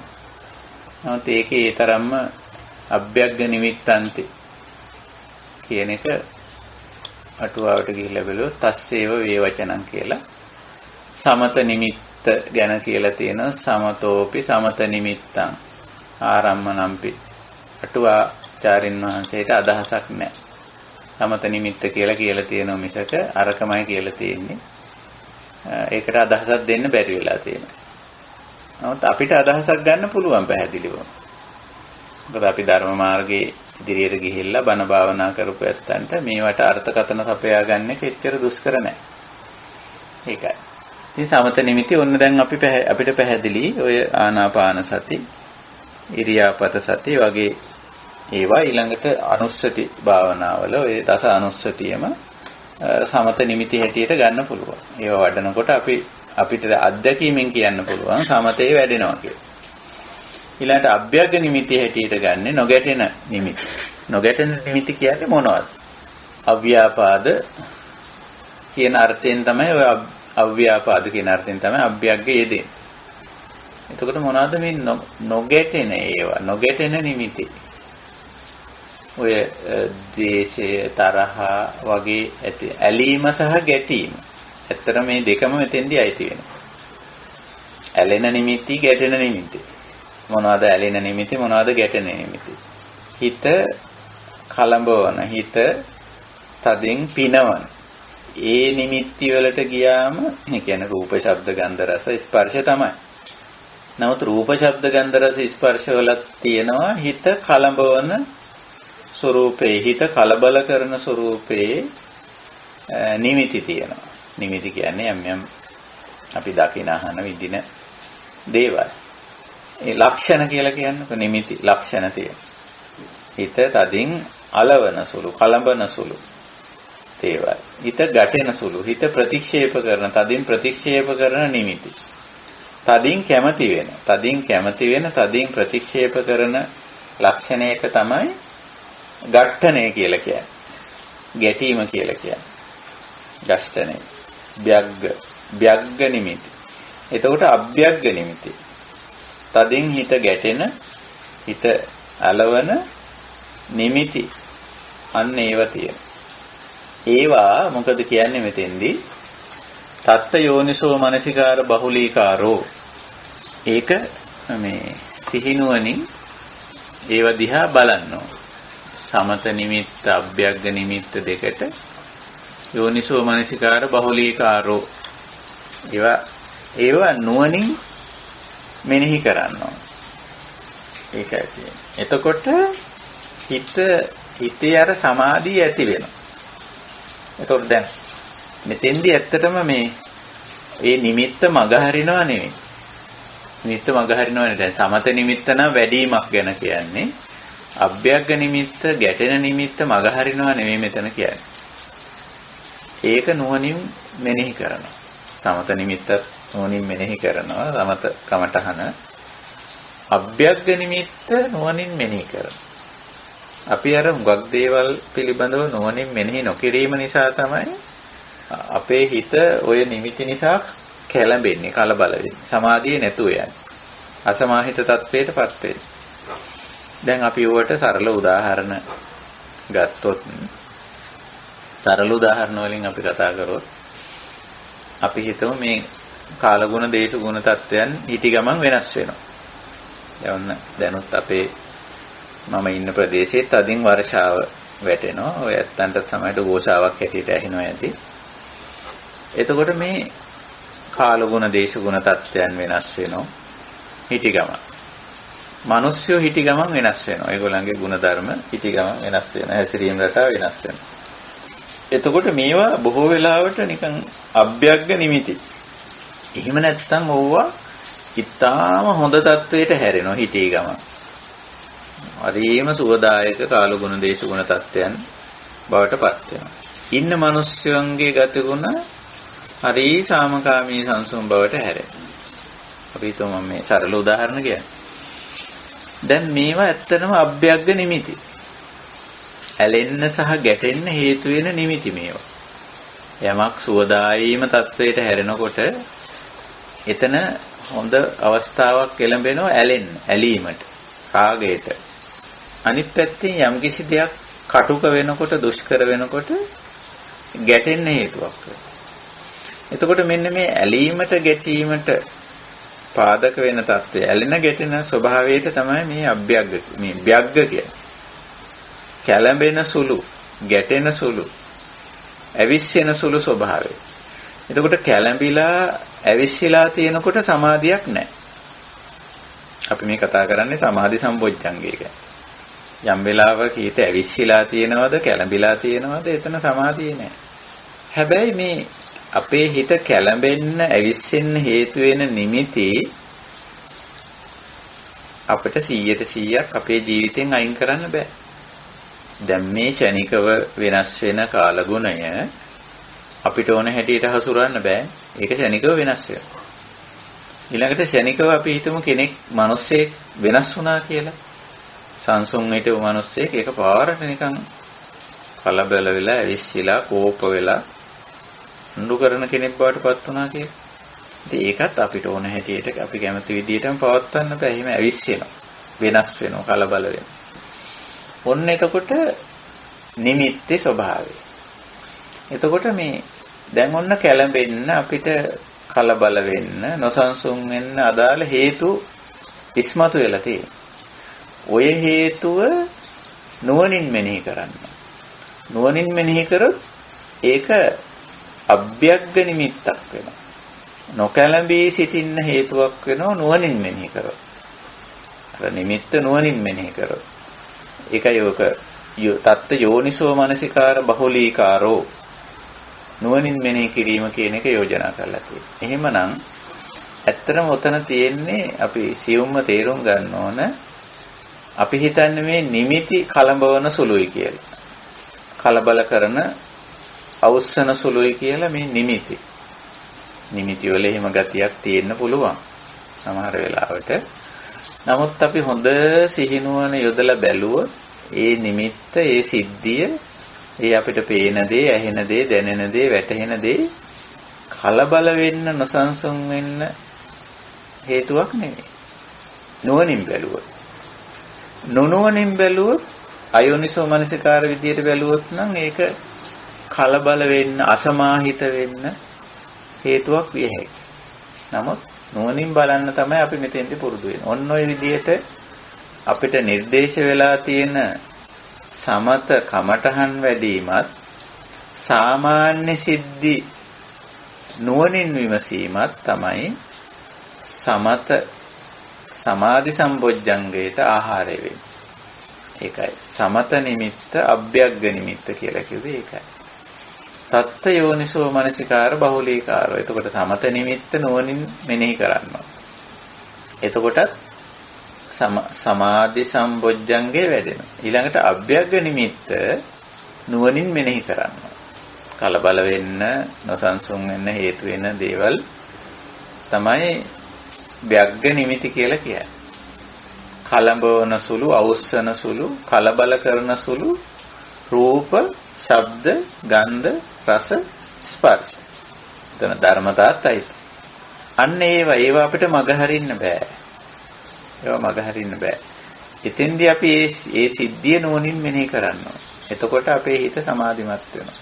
තැම්පත් වෙනවා, සංසුන් වෙනවා. ඒකයි.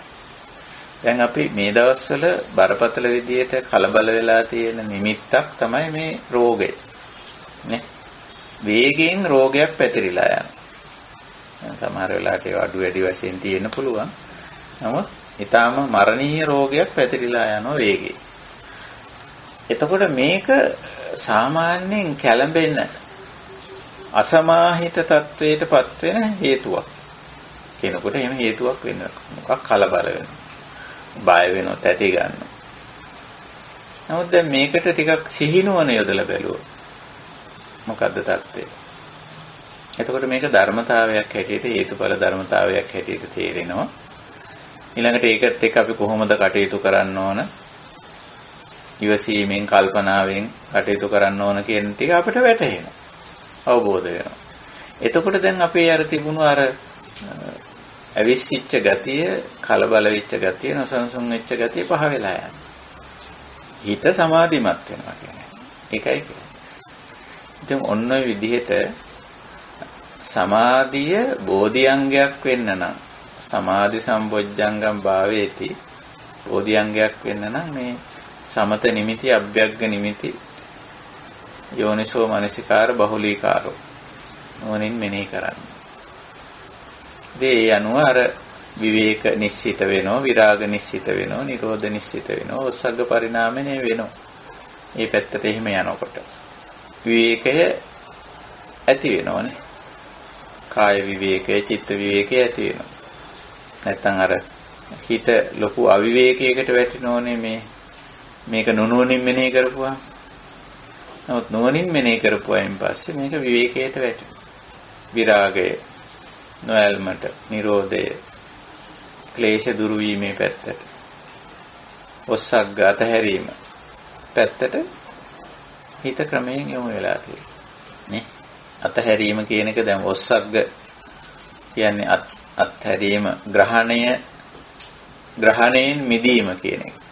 ඒ කියන්නේ හිතින් යමක් දැඩිව ග්‍රහණය කරගෙන ඉඳීම අඩුවීම තමයි ඔස්සග්ග කියලා කියන්නේ. ඒක ක්‍රමයෙන් ග්‍රහණය අත්හැරීම ක්‍රමයෙන් වැඩි වෙනවා.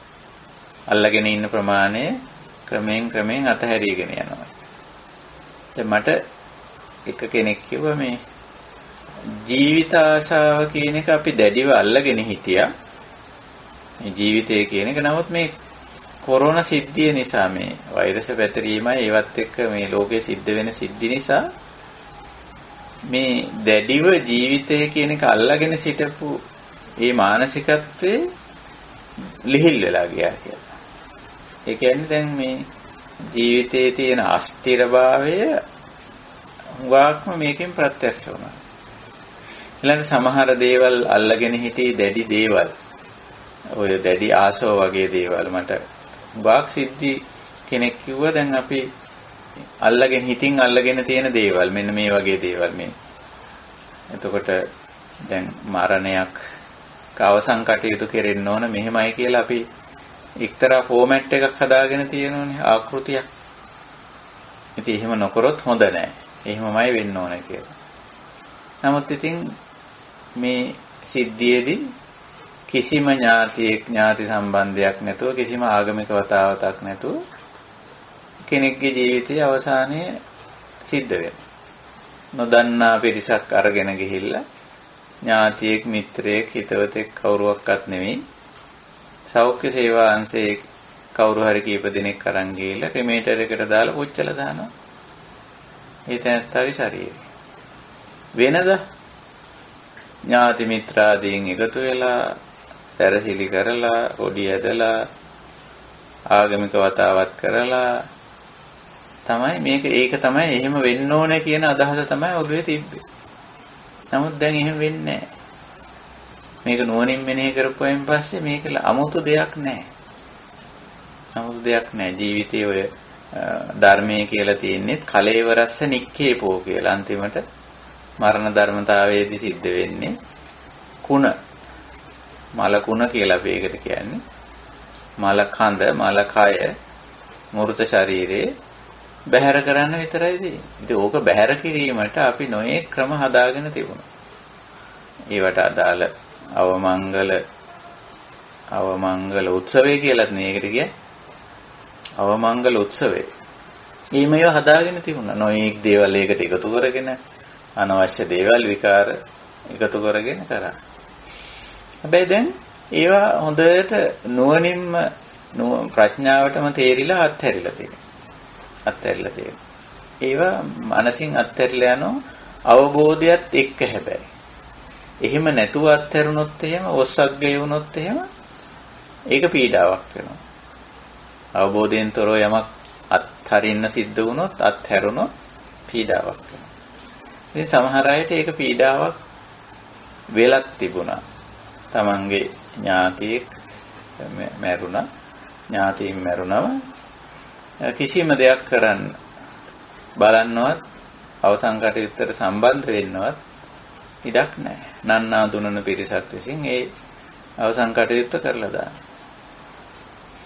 මෙන්න මේ වගේ ටිකක් ගැඹුරින් නුවණින් මෙනෙහි කරොත් තත්ත්ව යෝනිසෝ මනසිකාර බහුලීකාරෝ නුවණින් මෙනෙහි කරොත් අපේ හිත නොසන්සුන් වෙන්නේ නැහැ. කලබල වෙන්නේ නැහැ. හිත සංසුන්. ඇයි?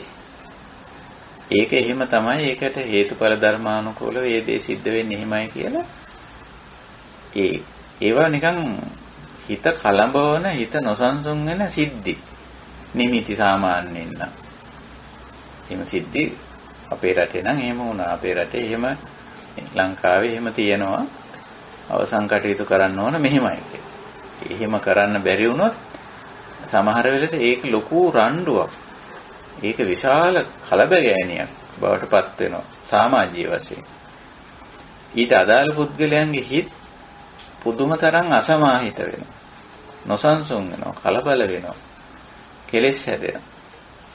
නමුත් නුවණින් මෙනෙහි කරොත් මේ නිමිති, මේ අභ්‍යග්ග නිමිති කැළඹීමට, නොසන්සුන් වීමට හේතු වෙන නිමිති නුවණින් කල්පනා කරොත් ඇත්තටම සමාහිත තත්වයට හිතපත් වෙනවා. ඒකයි කියන්නේ. ඉතින් ඔන්න ඔය විදිහට අනුප්පන්නස්සවා සමාධි සම්පොජ්ජංගස්ස උප්පාදාය උප්පන්නස්සවා සමාධි සම්පොජ්ජංගස්ස භාවනාය පාරිපූර්ය අත්තිබික්කවේ සමත නිමිත්තං අභ්‍යග්ග නිමිත්තං තත්ත යෝනිසෝ මනසිකාර බහුලීකාර. අපි සබ්බාසෝ සූත්‍රයෙන් ප්‍රවේශ වෙලා හිටියට මේ දැන් අපි අවධානය යොමු කරේ කාය සූත්‍රයට. ඉතින් ඔන්න ඔහම ඔය සමත නිමිති අභ්‍යග්ග නිමිති නුවණින් මෙනෙහි කරොත් හිත සමතයටපත් වෙනවා, හිත සමාධිමත් වෙනවා. ඔන්න දැන් එතකොට අපේ නොසන්සුන් වෙන පැත්තට නෙමෙයි හිත සංසුන් වෙන පැත්තට යමු වෙලා තියෙන්නේ. ඒකයි. ඉතින් විවේක නිශ්චිතං විරාග නිශ්චිතං නිරෝධ නිශ්චිතං ඔස්සග්ග පරිණාමයෙන් කියපු විදිහට දැන් මේ පැත්තට යන්නේ. ඊළඟට මේකේ තියෙන අන්තිම බෝධිඅංගයටත් අපි අවධානය යොමු කරමු. කෝච බික්කවේ ආහාරෝ අනුප්පන්නස්සව උපේක්ඛා සම්පොජ්ජංගස්ස උප්පාදාය උප්පන්නස්සව උපේක්ඛා සම්පොජ්ජංගස්ස භාවනාය පාරිපූර්ය. එතනත් කියන්නේ අත්ති බික්කවේ උපේක්ඛා සම්පොජ්ජංගට්ඨානීය ධම්මා කියලා විතරයි. මොනවද කියලා කියන්නේ නැහැ එතන. විස්තරයක් නැහැ. වෙනත් තැන්වල සමහරට විස්තර කරලා තියුණු නිසා වෙන්න පුළුවන්. බොජ්ජංගට්ඨානීය ධම්මා උපේක්ඛා සම්පොජ්ජංගට්ඨානීය ධම්මා කියලා. දැන් ඒකත් අපිට අවබෝධ කරගන්න ඕන. මොනවද? උපේක්ඛා බොජ්ජංග ධර්මයේ වැඩෙන ඒ ධර්මතා කියලා. එතකොට උපේක්ඛා කියන එකට මොකද්ද අපි තේරුම් අරන් තියෙන්නේ?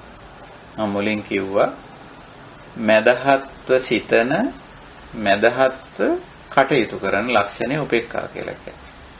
මධ්‍යස්තව හිතන මධ්‍යස්තව කටයුතු කරන ස්වභාවය. උපේක්ෂාවේ තියෙන. කිසිම බරපතල තත්ත්වයක් පිළිබඳව අන්තගාමීව හිතන්නේ නැහැ. ඒ වගේම අන්තගාමීව ක්‍රියා කරන්නේත් නැහැ.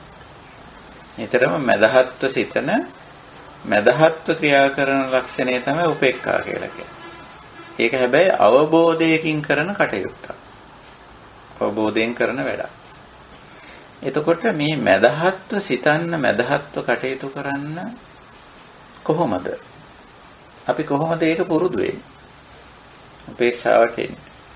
ඉතින් ඔතෙන්දි තමයි මේ හුඟක්ම විපස්සනාව තමයි මෙතෙන්දි උපකාරී වෙන්නේ.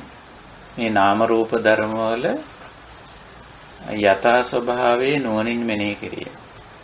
තමයි මෙතන උපේක්ඛා සම්බොජ්ජංගට්ඨානීය ධම්මා තත්ත යෝනිසෝ මනසිකාර බහුලීකාරෝ කියලා. මදහත්ව සිතන්න මදහත්ව ක්‍රියා කරන්න උපකාරී වෙන ධර්මතා මොනවාද?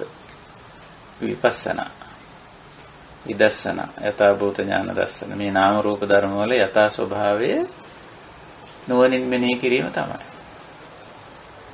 අපි ගත්තොත් මොනවාද මේ නාම රූප ධර්ම වල යථා ස්වභාවය? නැත්නම් අපි ඒවට කියන පොදු ලක්ෂණ කියලා කියනවා.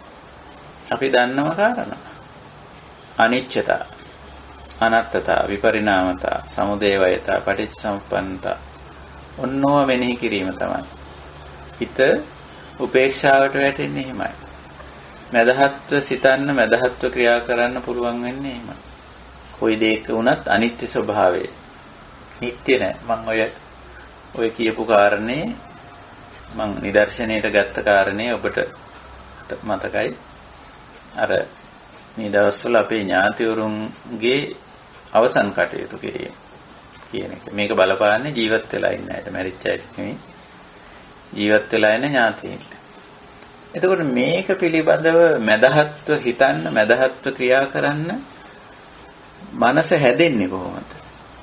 මනස හැදෙන්න නම් මේ දේවල් වල මේ අපි හදාගෙන තියෙන කොයි ආකෘතියක් අනිත්‍යයි කියන එක වැටහෙන්න ඕන. දැන් අපි අවසන් කටයුතු කිරීමට අදාළ ආකෘතියක් හදාගෙන තියෙනවා. ෆෝමැට් එක. මෙහෙම කරන්න ඕන, මේ දේවල් කරන්න ඕන. මෙහෙම සුදු අඳින්න ඕන, කොඩි අඳින්න ඕන.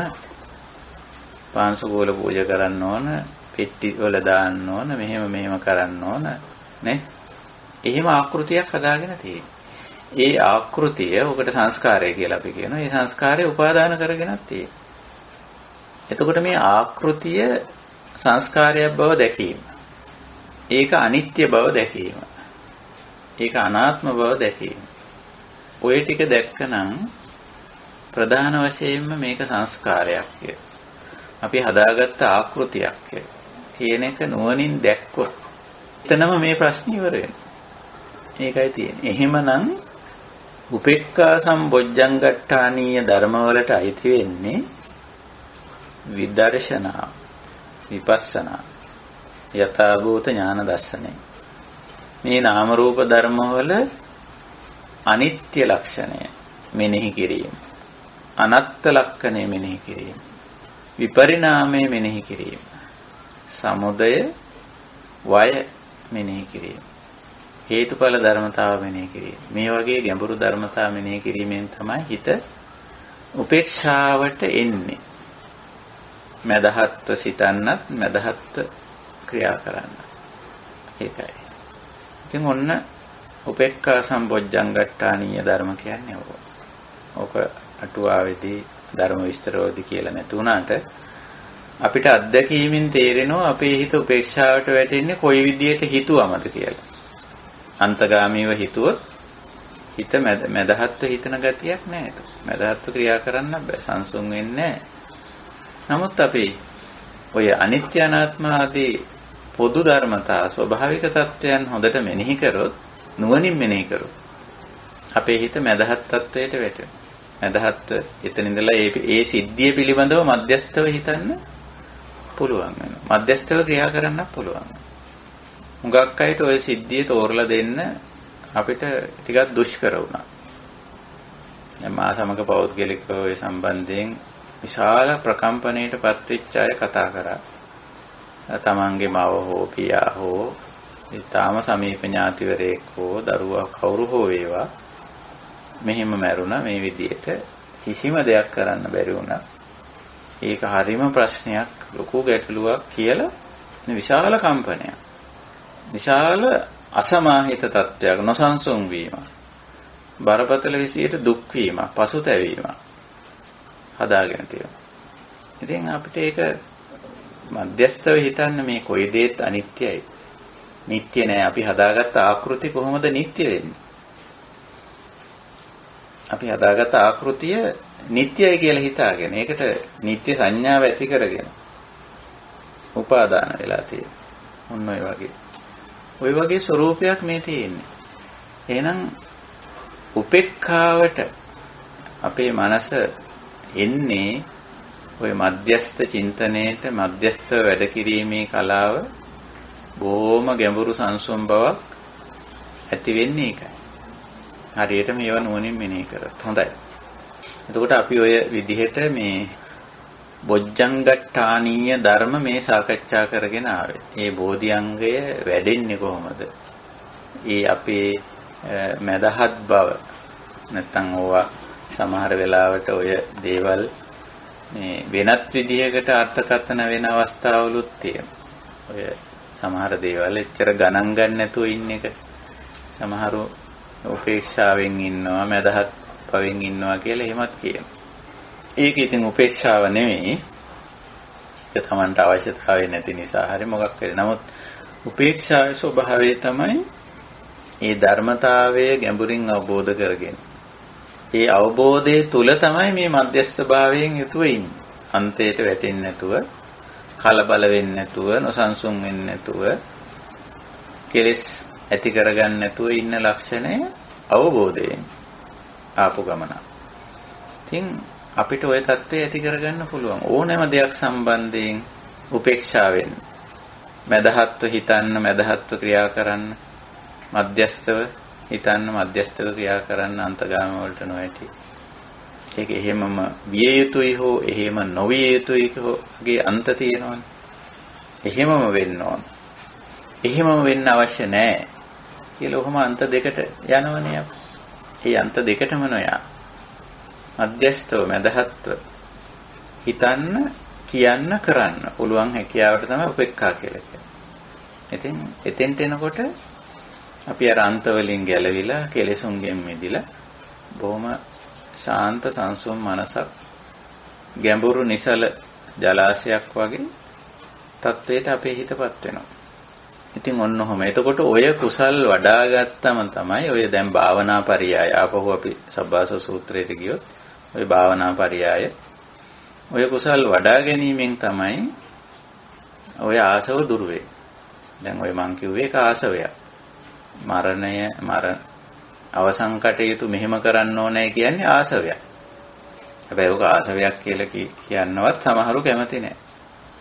ඒකට දීලා තියෙන අර්ථකථන, ඒවට දීලා තියෙන වටිනාකම් හරහා හිතන කෙනෙකුට මේ විදිහටයි මේක කෙරෙන්න ඕන කියලා හිතාගන්න එක ආසවයක් කියලා කියන්න හරියම. ඉතින් මම ඔය ආසව ගැන කතා කරද්දි මුලිනුත් කියලා ඇති සමහර ඒවට ආසව වලට පිටකවර වැටලා තියෙනවා. ආගමික පිටකවරයක්, සංස්කෘතික පිටකවරයක් කොහොම වැටිලා තියෙනවා. වැටිලා ඒ ආසවේ වැහිලා තියෙන්නේ. ආසවයක් බව දකින්නවත් බෑ. දැන් සංස්කෘතික පිටකවර වලට මම නිදර්ශන වශයෙන් කියලා තියෙන ඔය අපේ සංස්කෘතික උත්සව තියෙන. අලුත් අවුරුද්ද කියලා එකක් තියෙන ලංකාවේ නම් ඕක එකක්. ඉතින් ඕකෙදි කරන දේවල් අන්තිම අමන වැඩ කරන්නේ. හැබැයි මේ අමන වැඩ කරන්නම ඕනයි කියන අදහසේ ඉන්නවා.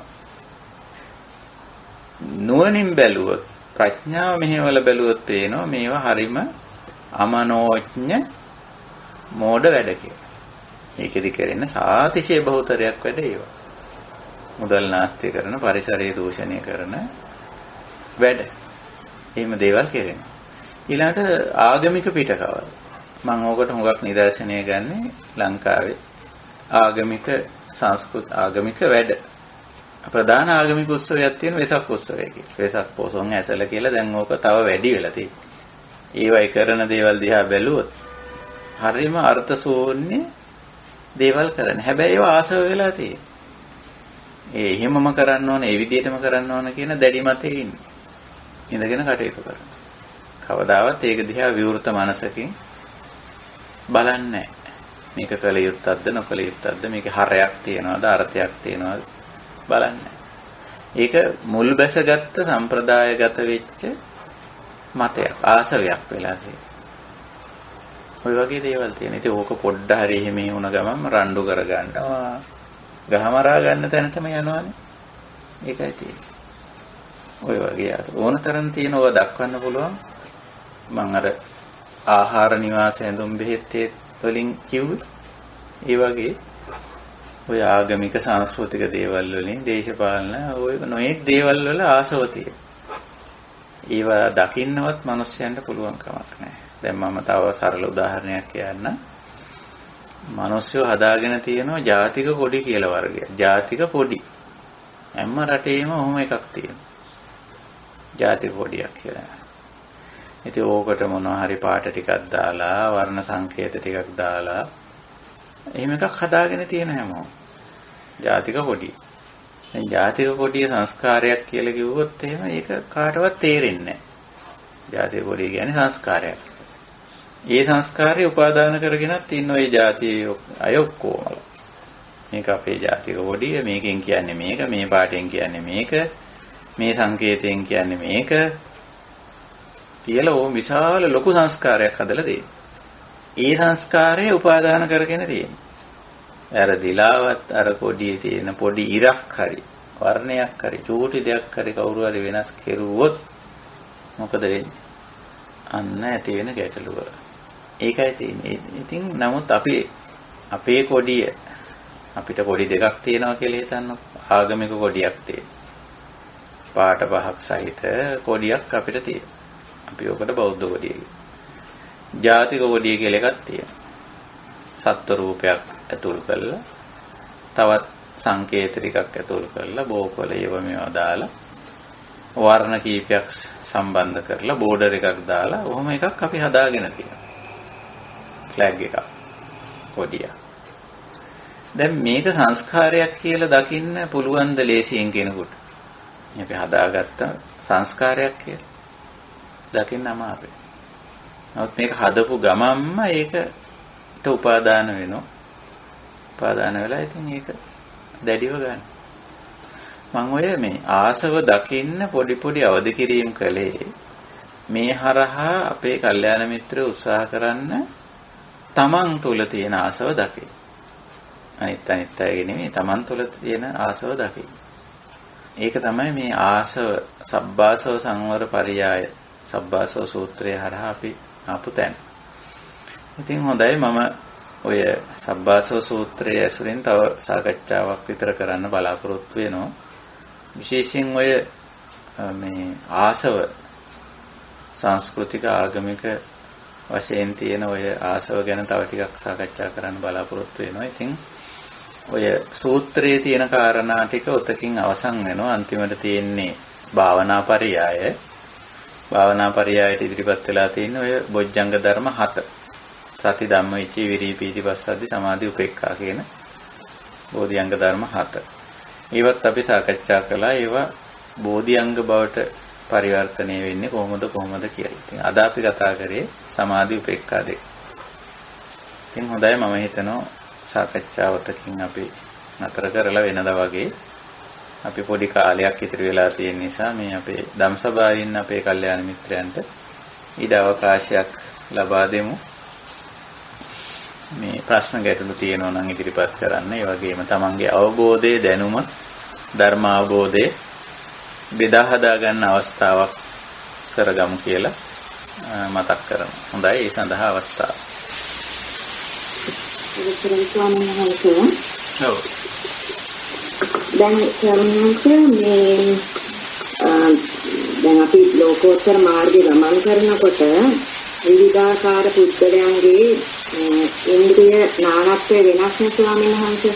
ඔව්. ඉතින් එතකොට ඉන්ද්‍රිය නානත්වය අනුව ඔය ශ්‍රද්ධා, විරිය, සති, සමාධි, ප්‍රඥා කියන ඉන්ද්‍රිය ධර්මයන්ගේ නානත්වයේ ඇති වෙන පුද්ගලයෝ වෙනස් අයුරින් සමාධිය, ප්‍රඥාව වඩනවා. එතකොට ඒ අය ඒ විදිහට තමයි විදර්ශනා මාර්ගයට එළඹෙන්නේ. ඉතින් එතකොට දැන් සමහරුන්ගේ ප්‍රඥා ඉන්ද්‍රියයි සමාධි ඉන්ද්‍රියයි දෙකම බහුලව වැඩෙන නිසා ඒගොල්ලන් සම්මතයයි විදර්ශනාවයි දෙකම යුගනන්ද වශයෙන් වඩමින් ඒගොල්ලන් විමුක්ති මාර්ගයට එළඹෙනවා. ඒ දෙක අරියත් භාවය සාක්ෂාත් කරනවා.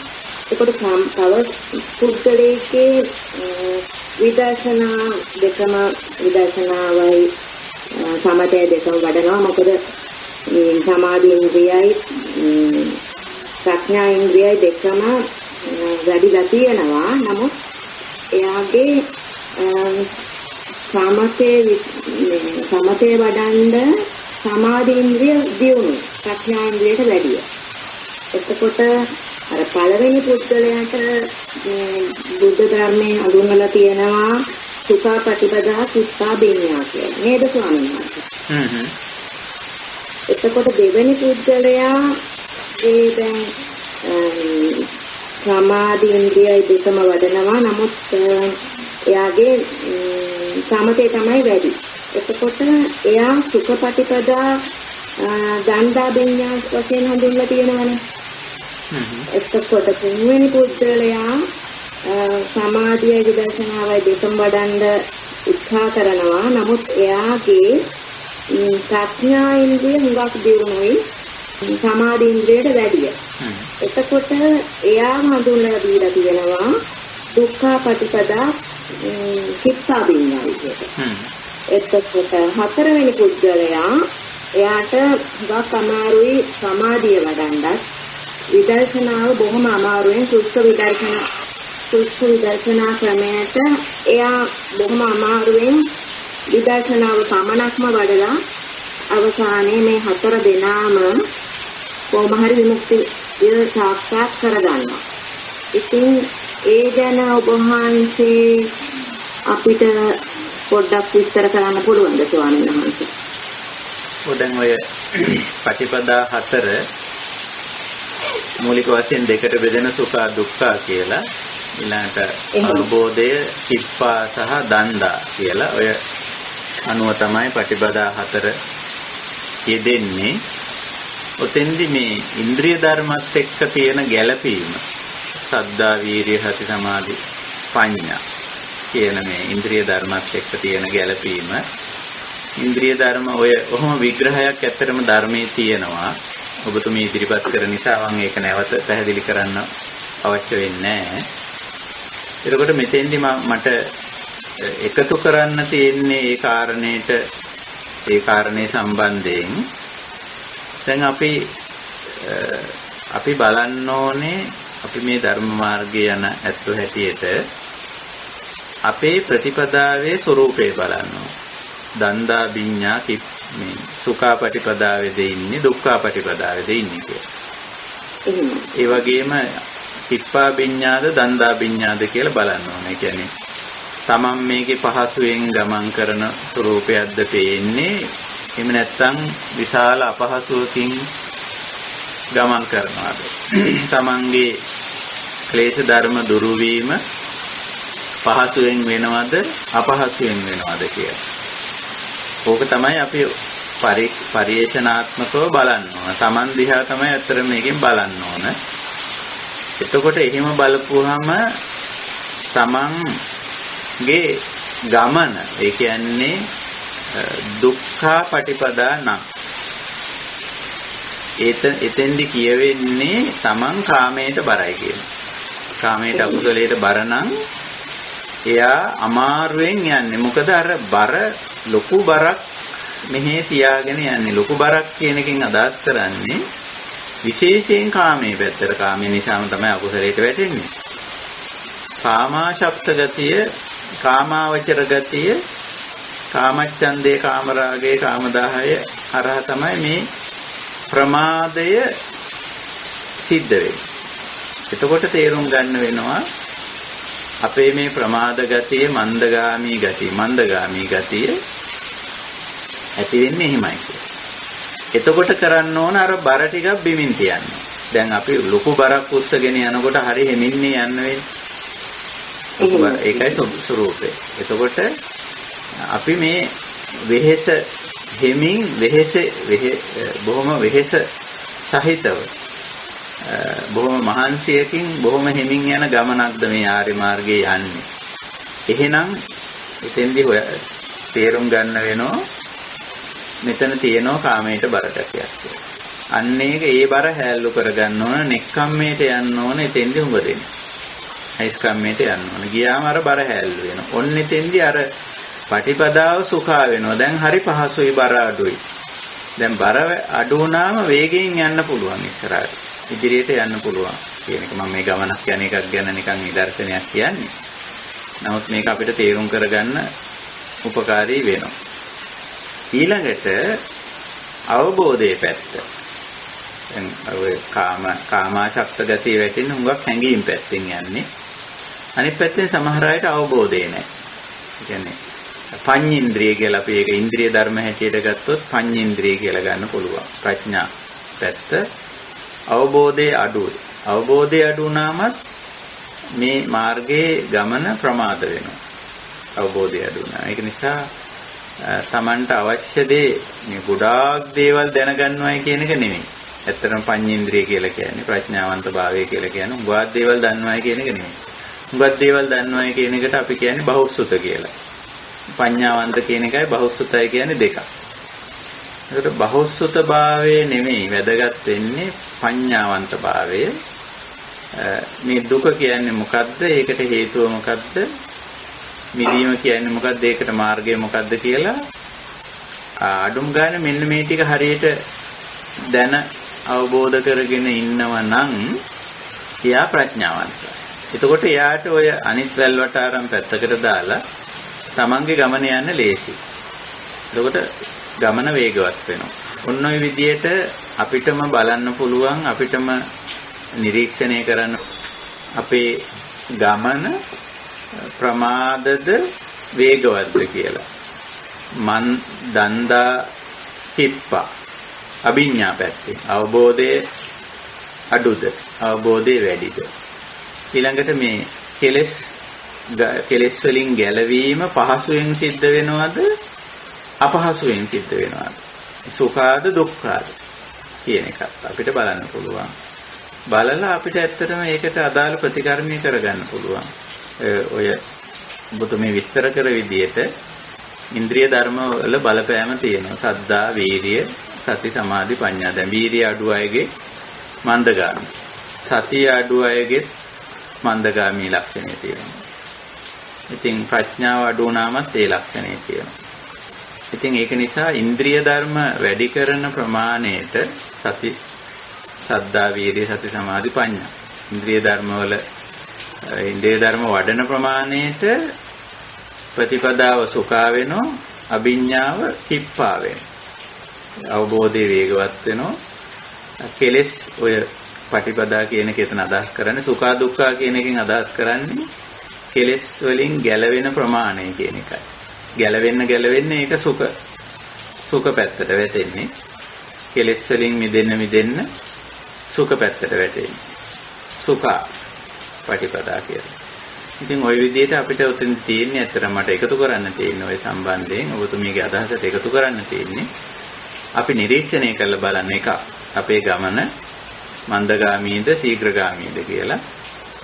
මන්දගාමී නම් අපිට සිද්ධ වෙනවා එහෙනම් අර ඉන්ද්‍රිය ධර්ම තව ටිකක් බලවත් කරා. ඉන්ද්‍රිය ධර්ම වඩන්න. සතිය අඩුකමද නේ? සද්ධාව අඩුකමද? වීර්ය අඩුකමද? ප්‍රඥාව අඩුකමද? සමාධිය අඩුකමද කියලා අපිට නිරීක්ෂණය කරලා අඩු එක හදන්න වෙනවා. අඩු එක හදන්න වෙන. සමහරට උදාහරණයක් ඇටියට කිව්වොත් අපේ වීර්ය අඩු වෙන්න පුළුවන්. එහෙම තියෙනවා. ඉතින් ඒක හදන්න ඕනේ. ඒක හදපුවාම අර ඉන්ද්‍රිය සමතාව කියලා ඔකට කියනවා. දහමේ උගන්වන ඉන්ද්‍රිය සමතාව කියලා එකක්. පහම සමානව තියෙනවා. එකක් වැඩි වෙලා අනික අඩු වුණාම එතන යම්කිසි ආකාරයක ගැටලුවක් හිතෙනවා. ඒක තමයි මට ඔය සම්බන්ධයෙන් කියන්න තියෙන්නේ. තවත් ස්වාමීන් වහන්සේ දැන් ඔතන සමත්යකුත් අවශ්‍ය වෙනවනේ මුලදිම බෙහාන පත්‍රයක් නේද ස්වාමීන් වහන්සේ. එතකොට එතනදී චිත්ත ඒකාග්‍රතාවයකට පත් වෙනවනේ නීවරණ යටපත් වෙලා. නැත්නම් නීවරණ තියෙද්දිත් මේක බාධාවක් වෙනවනේ චිත්ත විචිරයාමක් වෙලා චිත්ත ඒකාග්‍රතාවයකට පත්ම වෙනවා. තමන්ගේ හිත හරියට මේ පැහැදිලි වතුරක කුණු අයින් කරලා මේ මුහුණ බලනවා වගේ. තමන්ගේ හිත බලන්න පුළුවන් වෙනවා අර සමතයක් පොඩ්ඩක් වඩනකොට නේද ස්වාමීන් වහන්සේ. ඔව් ඇත්තටම මේ සමතය අවශ්‍යයි. මූලික පියවරේදී සමතය අවශ්‍ය වෙනවා. අපි ඒකට සමත සමාධිය කියලා කියනවා. අපි ඔය හුඟක්ම සමතේ ඇති වෙන විදිහ බැලුවොත් ඔය ධානය ගැනත් මෙතන ඔබතුමී සඳහන් කළානේ. එතකොට මේ ධානය ගැන කියද්දි පැහැදිලිවම අපිට පේනවා මේ විවිච්ඡ කාමේහි විවිච්ඡ අකුසලයේ කියලා තමයි පළවෙනි ධානය විග්‍රහ වෙන්නේ පළවෙනි ධානය ගැන කියවෙන්නේ. ඉතින් මේ ඇත්තටම ඔය සමත කියන தত্ত্বය සමත සමාධි தত্ত্বය කියලා අපි ඕකට කියන්නේ නීවරණ යටපත් වෙච්ච තත්වයක් කියලා අපි ඕකට සාමාන්‍යයෙන් විවහාර කරන්නේ නීවරණ. ඒක අවශ්‍යයි. මුලදී යම් ආකාරයකට ඒ නීවරණ ධර්ම ගොඩක් ඇවිස්සලා තියෙනකොට අපි කාමච්ඡන්ද ව්‍යාපාද වගේ දේ ඔය ප්‍රධාන නීවරණ ධර්ම දෙක කාමච්ඡන්දේ සහ ව්‍යාපාදේ ඒක නිකන් සක්‍රියව තියෙන අවස්ථාවක පිට හරි අමාරුයි දුෂ්කරයි මේ ගමන යන්නේ. ඒක නිසා නීවරණ ධර්ම යම් ප්‍රමාණයකට පාලනය කරගෙන තිබීම සංසුන් කරගෙන තිබීම ඇත්ත වශයෙන්ම මේ ගමනේදී ලොකු දායකත්වයක් ලොකු සහයෝගයක් ඒකට අපිට ලැබෙනවා. ඒකයි ස්වરૂපේ. ඒකයි ස්වභාවය. ඒ කාරණේ අපි ඒක සමත කියලා කියන්නේ. ඒ தত্ত্বය අපිට ලොකු උපකාරයක් වෙනවා දායකත්වයක් ලැබෙනවා. එහෙමයි ස්වාමීන් වහන්සේ. දැන් මගේ අත්දැකීම් තුළින් මම මේ කියන්නේ ස්වාමීන් වහන්සේ දැන් සමතයක් වඩව ගත්තම ආනාපාන සතියෙන් වගේ එහෙම නැත්නම් මම අත්දැක්කේ නවසීවතකේ දෙකම කරලා තියෙනවා. ඉතින් ඒ දෙකෙන්ම ස්වාමීන් වහන්සේ සමතයක් වශයෙන් ආනාපාන සතියනොත් මේ අපේ සති සම්පජාන්නය යෝනිසෝ මනසිකාරය දියුණු කරගන්න පුළුවන් කියලා මම හිතනවා ස්වාමීන් වහන්සේ. මොකද ඒකෙන් ඇතිවෙන අර සමාධිමත් භාවය තුළින් ඔව් ඒක හරි. ලොකු බූස්ට් එකක් ලැබෙනවා විදර්ශනාවට. ඔව්. ඒක හරි. සමතෝ සමාහිතෝ වික්ඛවේ යථා භූතං ඥානාති පස්සති. ඒ අපේ කාමච්ඡන්දය ව්‍යාපාදයේ වගේ බරපතල නීවරණ ධර්ම යටපත් වීමෙන් ඇති වෙන සමත සමාධිය අපිට විපස්සනාවට ලොකු මගක් ලොකු ඉඩක් හැදෙන ඔය දැන් අසුබේ වගේ දේවල් ඊළඟට දැන් මම හුඟක් පාවිච්චි කරන්නේ ධාතු මනසිකාර කියන කමඨාන මගේ පෞද්ගලික අත්දැකීම මම පුරුදු වෙලා තියෙන්නේ හැම දෙයක්ම විශේෂයෙන් භෞතික දේවල් හැම දෙයක්ම ධාතු හැටියට සතර මහා භූත හැටියට දකින්න. එතකොට ඒවා විසින් ඇති කරන වෙනස් වීම නැත්නම් විපර්යාසයන් විපරිණාමයන් ඒ තරම් බරපතල විදියට අපේ මනස කලඹන්නේ නැහැ. ඒකයි. ඉතින් ඒ විදියට අර පටිකූල මානසිකාර එහෙම නැත්නම් නවසීවතික ඔය වගේ එක එක්කෙනාට ගැළපෙන සමත කමටහන් තියෙනවා. ඒ වගේ දෙයක් ගත්තම අර බරපතල විදියට හිත ඇවිස්සෙන්නේ නැහැ. හිත සංසුන් වෙලා තියෙනවා. ඒ සංසුන් භාවයේ ඇතුලේ විදර්ශනාවට යන්න හොඳ දොරටුවක් ඇරෙනවා. හොඳ මේ පාත් එකක් හැදෙනවා.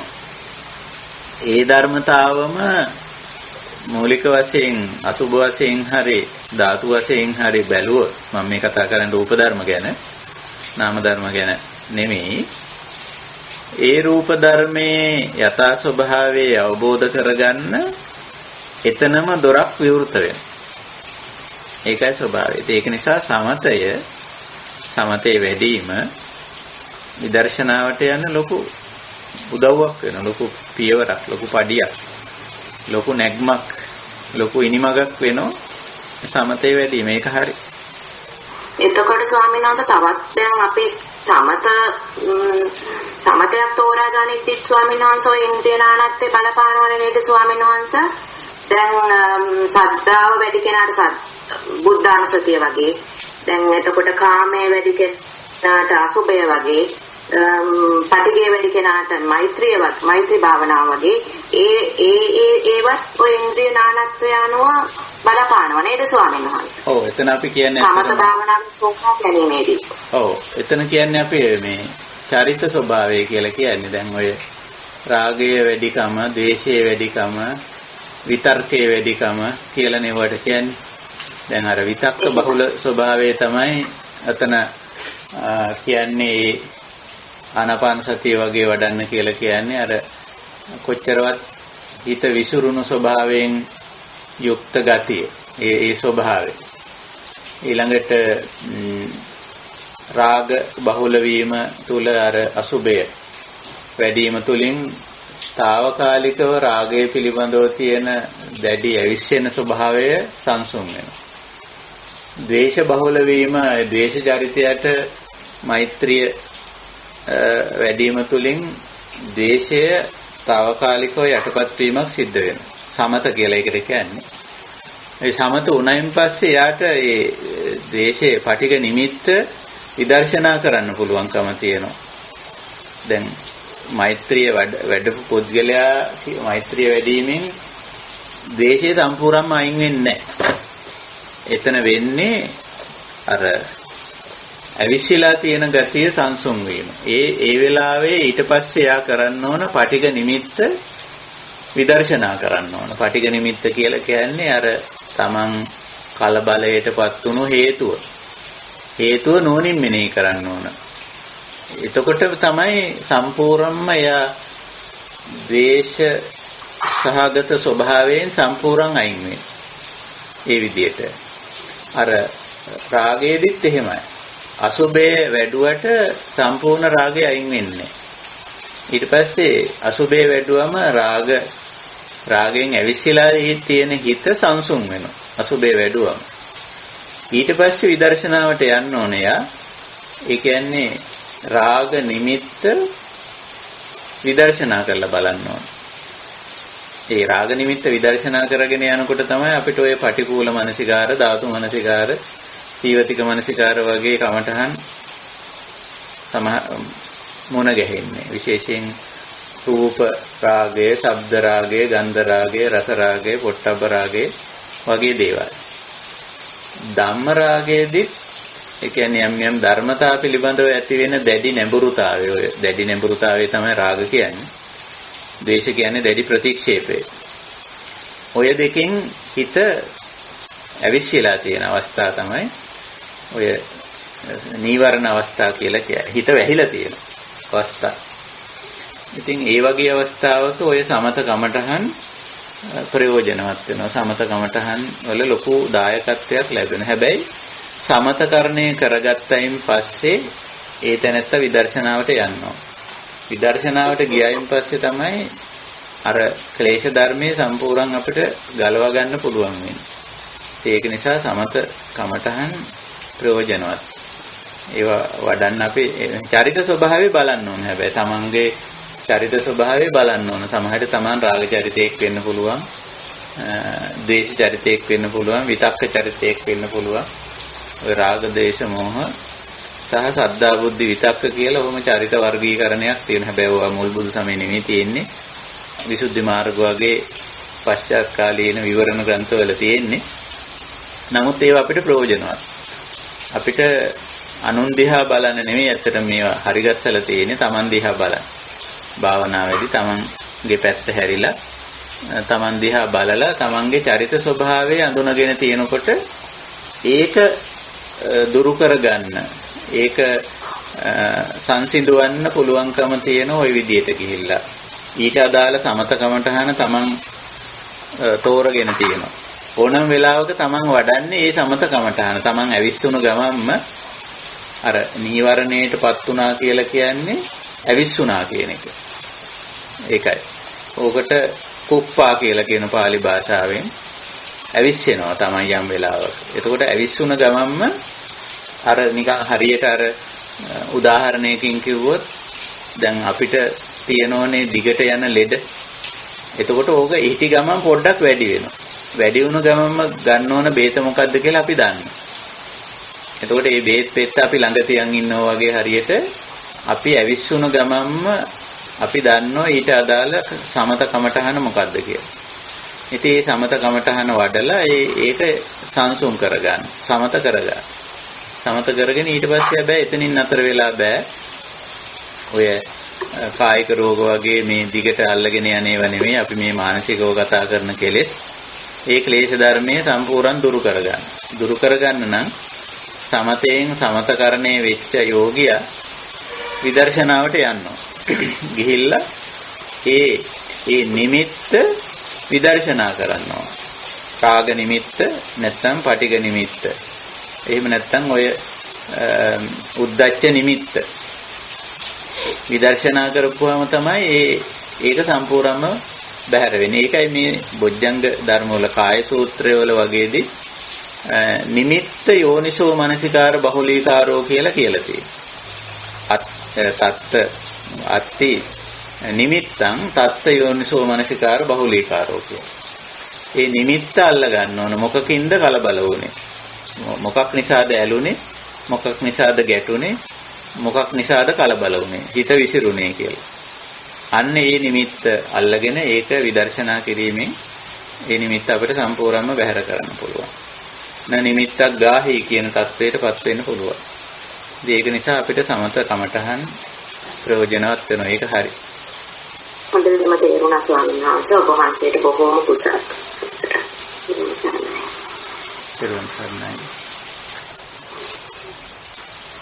හොඳයි. එහෙමනම් අපි අදට අපේ සදාම්මම නිමා කරනවා. ඉතින් වෙනද වගේම මේ උතුම් කාර්යයට සහසම්බන්ධ වුණු කල්යාණ මිත්‍ර හැම දෙනාටම මේ අපි මින් ලබා ගන්නා උතුම් ධර්ම අවබෝධය නිර්වාණ ධර්මය සාක්ෂාත් කිරීම පිණිසම උපකාරී වේවා, උපනිශ්‍රේ වේවා, හේතු වාසනා වේවා කියන උතුම් අදිෂ්ඨානයේ අද සදාම් හමුව නිමා කරනවා. හැම දෙනාටම තෙරුවන් සරණයි.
තෙරුවන් සරණයි. සුවපත් වේවා.